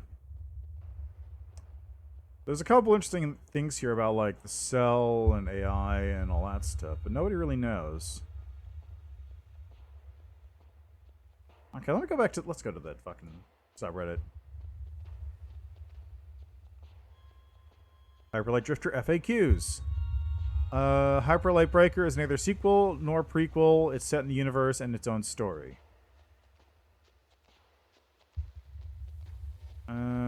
Oh, this is from Heart Machine, actually. These are just questions about Hyperlight Breaker. Never mind.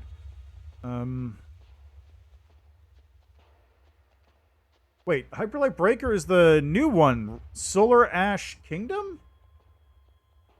No, it's just Solar Ash, right? Yeah, Solar Ash. Okay.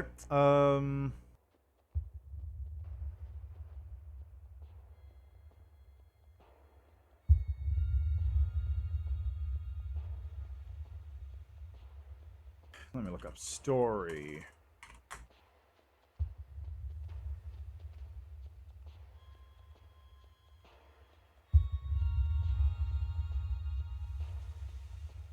Lore analysis from 6 months ago. That's probably fine.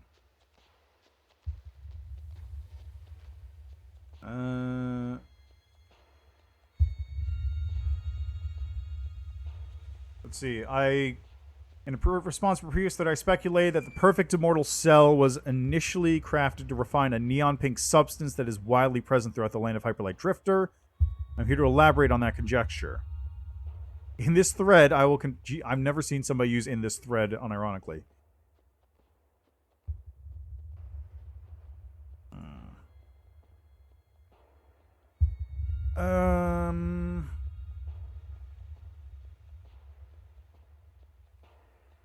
What came first, Hyperlight or the perfect immortal cell? To establish this, you must establish from where they both originate, to wit, the Great Wellspring. Starting from the beginning of the opening cutscene, we see particles of magenta wafting into outer space, and then gaze pans downward, coming to rest on the site of gleaming megapolis at night, floating above the city and grooving off tranquil blue glows, a rather elaborate ethereal construct. This could be the Great Wellspring. I think opposite is the case. The construct is not the wellspring itself. I postulate this instead some effect. Yeah, that sounds about right. This would situate the Great Wellspring in a location on or beneath the surface of the planet, which makes more sense because that's where the core is. And that would be drawing it up and probably like projecting up, which I don't know, maybe that's creating a rift. Let's see. So what I would think actually is this thing. Like this thing right here. Just me spitballing a bit.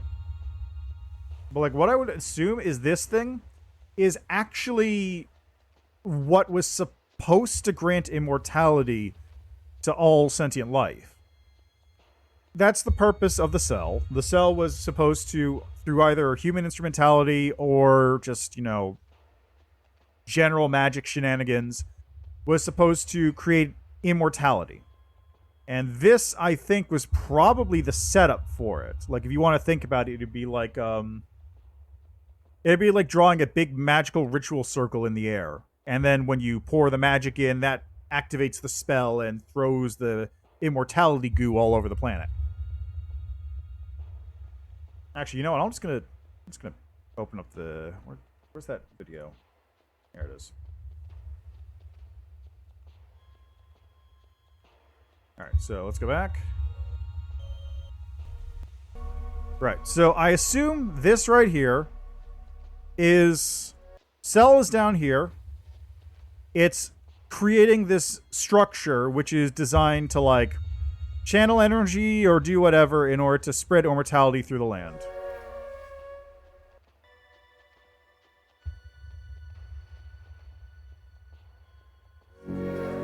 These 4 parts are something tied to...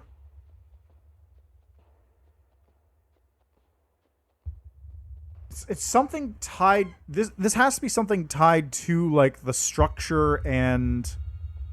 the structure and, like, design of everything that's going on here. let me take a look at the 4 bosses real quick.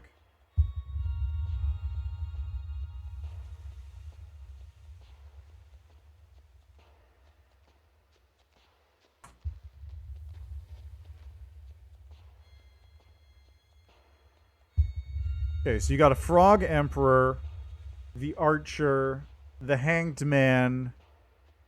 Okay, the Hierophant in the north, who's the priest dude with the vultures. You can see the vulture kind of look right there. The Hierophant off to the left, which is where this dude is. Here. Like, that kind of looks like him, the beast people. Right side, I don't know about. That isn't a frog. And down here... Oh, actually... Because when you're in the east side, there's another race that was supposed to be there. Isn't there?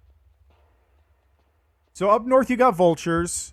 West you had, like, the beast people, I think. South you had the lizard people. And then east you had like that one race that was getting attacked by the frogs. The southern tribe were the lizards. They broke into the labs and got attacked by the robots. The east side was getting attacked by the frogs. The ravens just went crazy. And the west side is, like, the beast men who are also being crazy. I actually don't remember what their deal was. I think he may have just, like, started going super militaristic, like, dictator or whatever. So it looks like each of those 4 races was supposed to safeguard... probably those towers. Each race safeguarded one of those towers, which connected up to the core, which is where... Let's call it Anubis. So sure, let's go with that. Let's call it Anubis, because it's a jackal. I don't think it's actually. I'm just going to call it the doggo. If I say Anubis, it's because I read that thing, but... It having the diamond means I think it actually is the core. It might be an AI, it might be tied to it somehow, but I think it actually is the core... like, personified to a certain extent. It is the thing that would be running the system and granting immortality, because it was created. Something of that power has to have something to manage it. That makes sense. It's also possible that these are the Titans. I don't know, everyone assumes that the Titans are all invaders.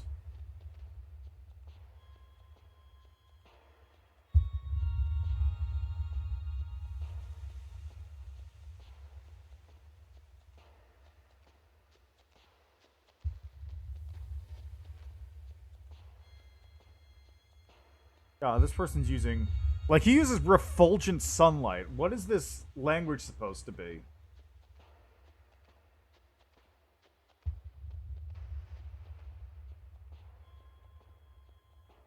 Oh, I see.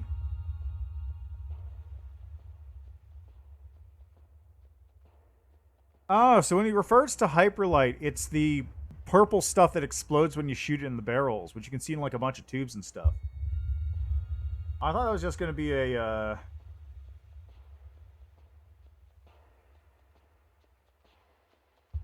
That was just going to be a,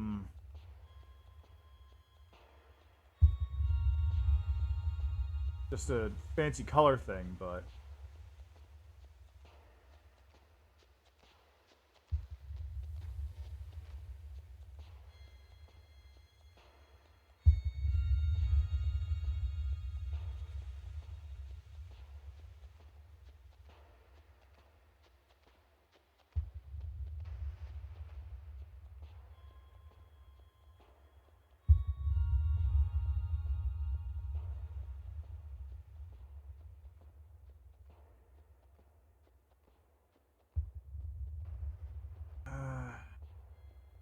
Okay, let's continue here. Let's continue. So I think that each of the races were holding these pillars, which were probably meant to either focus the energy of the core or, like, protect it or something. Like, that's what they were doing, and that's what the 4 races were doing.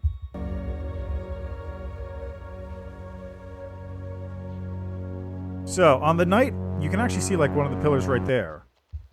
I think. So on the night everything was supposed to go down, something went wrong. The circle was inappropriately created, or something happened. Energy was sent in the wrong way. Big explosion. And now we have 4 Titans here. These are the dead bodies of all the people who were supposed to become immortal. Because you can see, like, there's humanoid, there's, like, reptile, there's a vulture right there, there's, like, a beast man kind of race going here. So these are probably just, like, signifying the races of the dead people. And we got our drifter.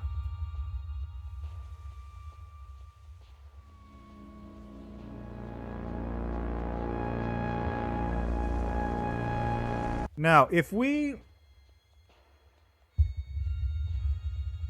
Let me read the thing about the translation on the monoliths again.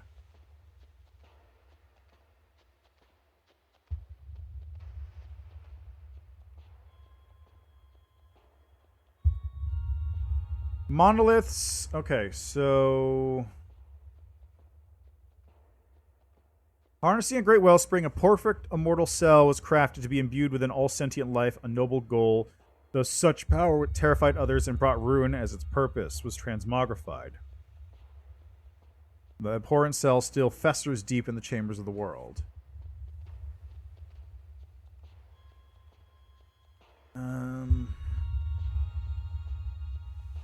East Zone, I say people fearful and possessed. East Zone is the Frog Zone, offering a great cleansing flame, poisoned man and homeland, fragile balance, scorched, undone. North Zone is the mountain, transcendence, faith, immortality, rifts crafted, dangerous potential. Yeah, a foundation for faith and violence. Loss of self, a narrow path traveled. West Zone, precious bones cast by crystal, stillness of mind, skill honed sharp, midnight living, trapped by desperation to remain. South Zone, overwhelming wonders and power, desperate hunger for progress, distortion of light, devouring body, the first victim of the invasion. So, that's the part there that is interesting me. South Zone says overwhelming wonder and power. Technology. There's a lot of lab stuff down there that makes sense. Desperate hunger for progress. Yeah, okay, can see that. Distortion of life, devouring body. So I think that's referring to the corruption. But I think I do actually agree with the idea that the drifters are synthetic. Actually, no, that wouldn't make sense. Because one of them has a kid.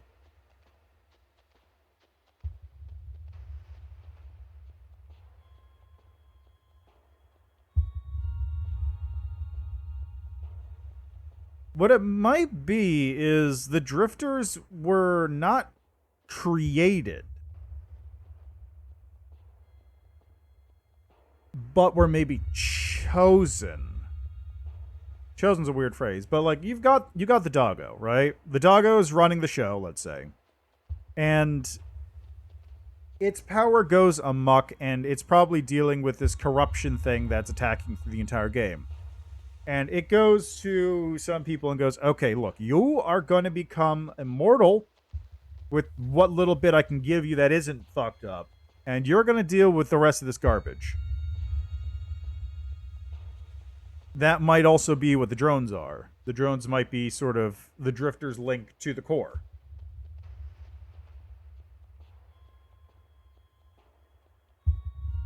So, doing that ties each of them to the core, which opens them up for corruption, like right here. Starts coughing, and the cough sort of forms into this thing. I think this is literally all just mental. I think that is just a mental image. Like, you go here, and let's just speed it down to 0.25.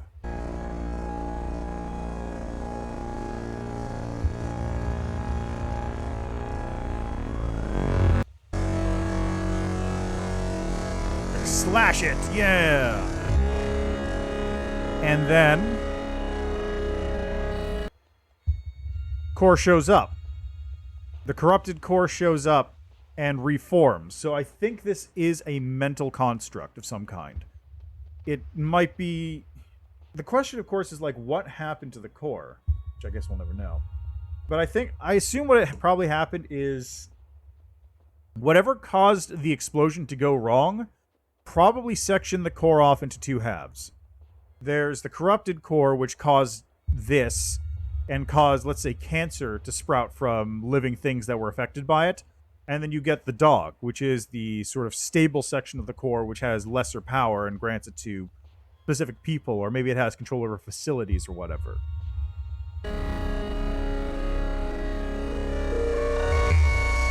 Like, see, it resurrects. Or maybe this. Yeah, so it resurrects into this form and it becomes unkillable and whatnot because it's a mental construct.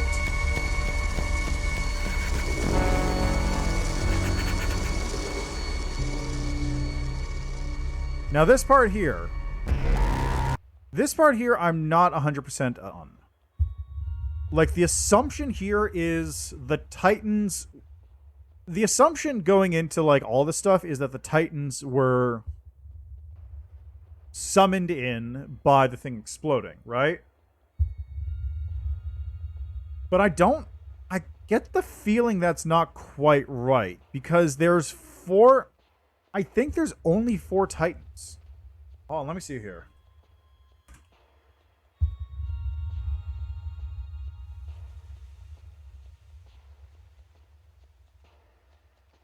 How many Titans are there in Hyperlight Drifter?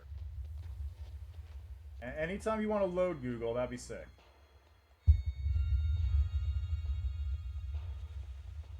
Whoops, wrong button. Okay, how many Titans?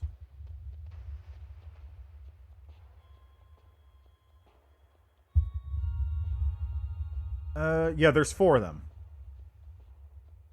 Titans are a group of overarching antagonists from the hit indie game Hyperlight Drifter. They are a group of 4 gargantuan war machines created by the ancient and mysterious Liberian race. I don't think that's right. To serve an unknown purpose, but were then reprogrammed by the main antagonist Judgment to destroy the world. While never been fully seen or even fought by the Drifter, they play a pivotal role in shaping the game's world and its conflict. What is Judgment? Judgment is ever present, watching, always watching, inevitable. Where's that quote from? Okay, so Judgment is what they call the black goo.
The wiki here also calls it Anubis. Alright, so I wonder.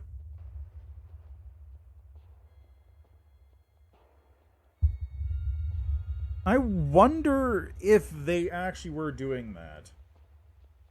Like, it seems pretty. Okay, so the Titans becoming violent and evil makes sense. That sort of tracks with what's going on with like the Titans sort of attacking the people over in the West, where they shoot him with crystal, and then the one guy like thaws out however much longer later, right? And stuff going on in the East Zone where it's been collapsed into the ground and very obviously like destroyed. And the North side, it died on the mountain, and on the South, it was torn apart and basically stuck in a lab. But I bet the 4 Titans were actually meant to sort of keep the power of the Wellspring in check initially. Like, they were probably being used for that purpose. And then after, afterwards, they basically just got turned evil, and then that happens.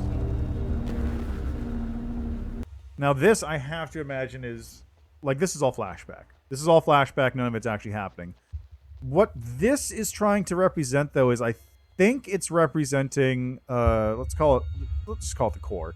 The core, like, destroying these things, or, like, programming it to become evil or something, or I don't know. It's very unclear.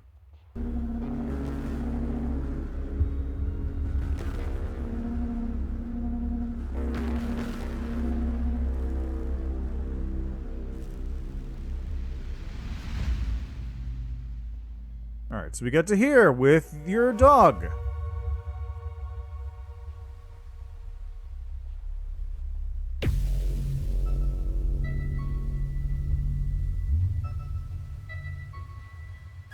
Who opens up the gateway.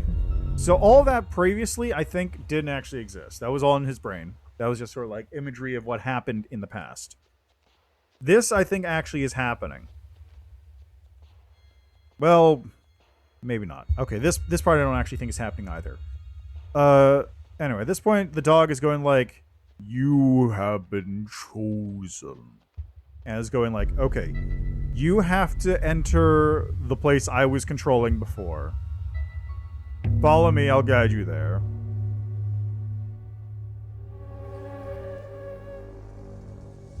And look, like, you see the corruption here.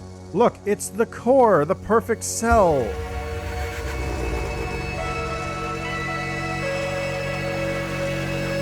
Its power that once had saved you has now been taken over.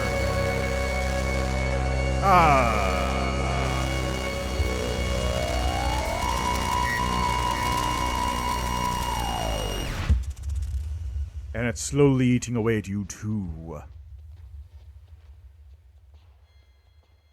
I can't stop the corruption from eating away at you, but I can delay it. That's what I think is going on there. So, the whole journey basically up until that point is trying to stop the corruption from eating away at you and, like, killing you.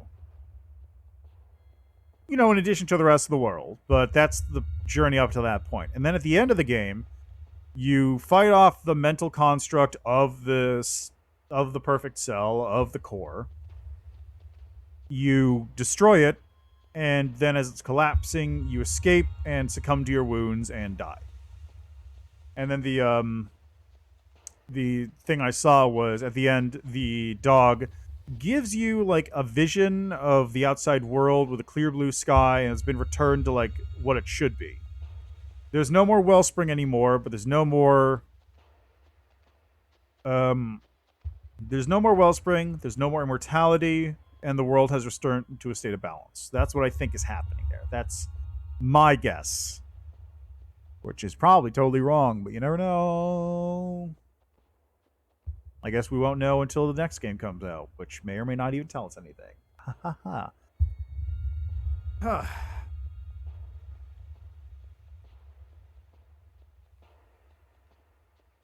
When did Dark Souls 1 come out? 2011. Okay.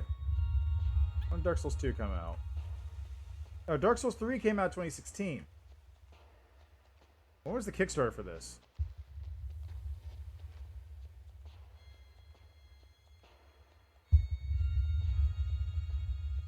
2015. I'm not saying it's Dark Souls, but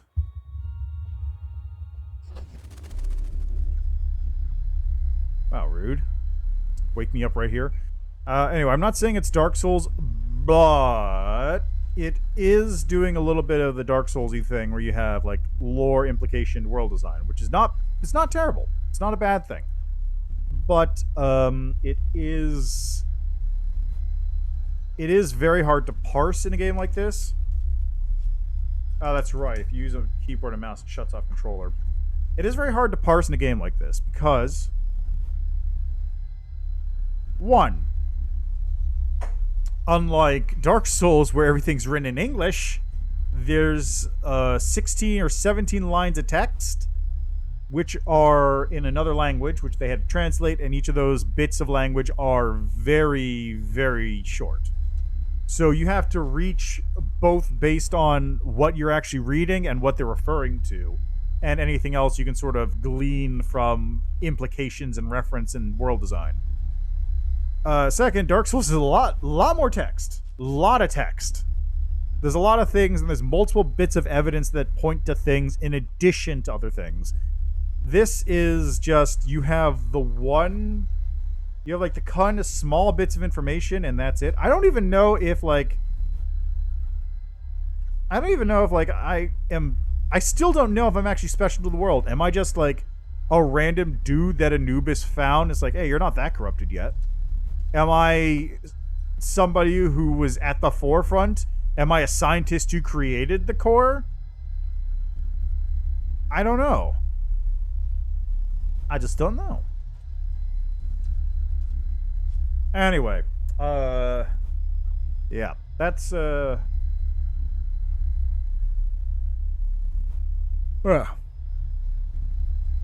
no, that's as far as I can go with the story. I'm not gonna be a person who spends that much time digging deep into this, unfortunately, but it's a cool game.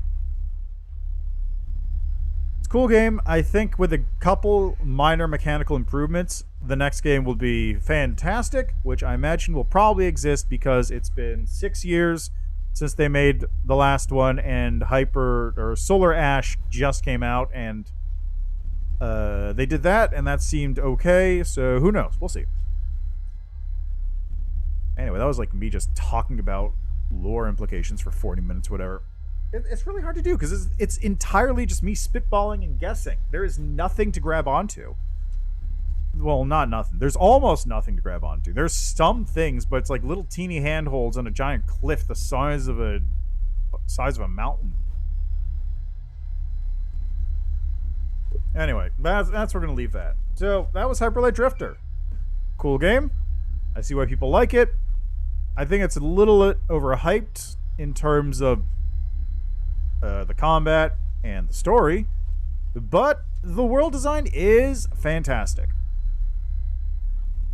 both in terms of aesthetics and level design, and music. Music's also great.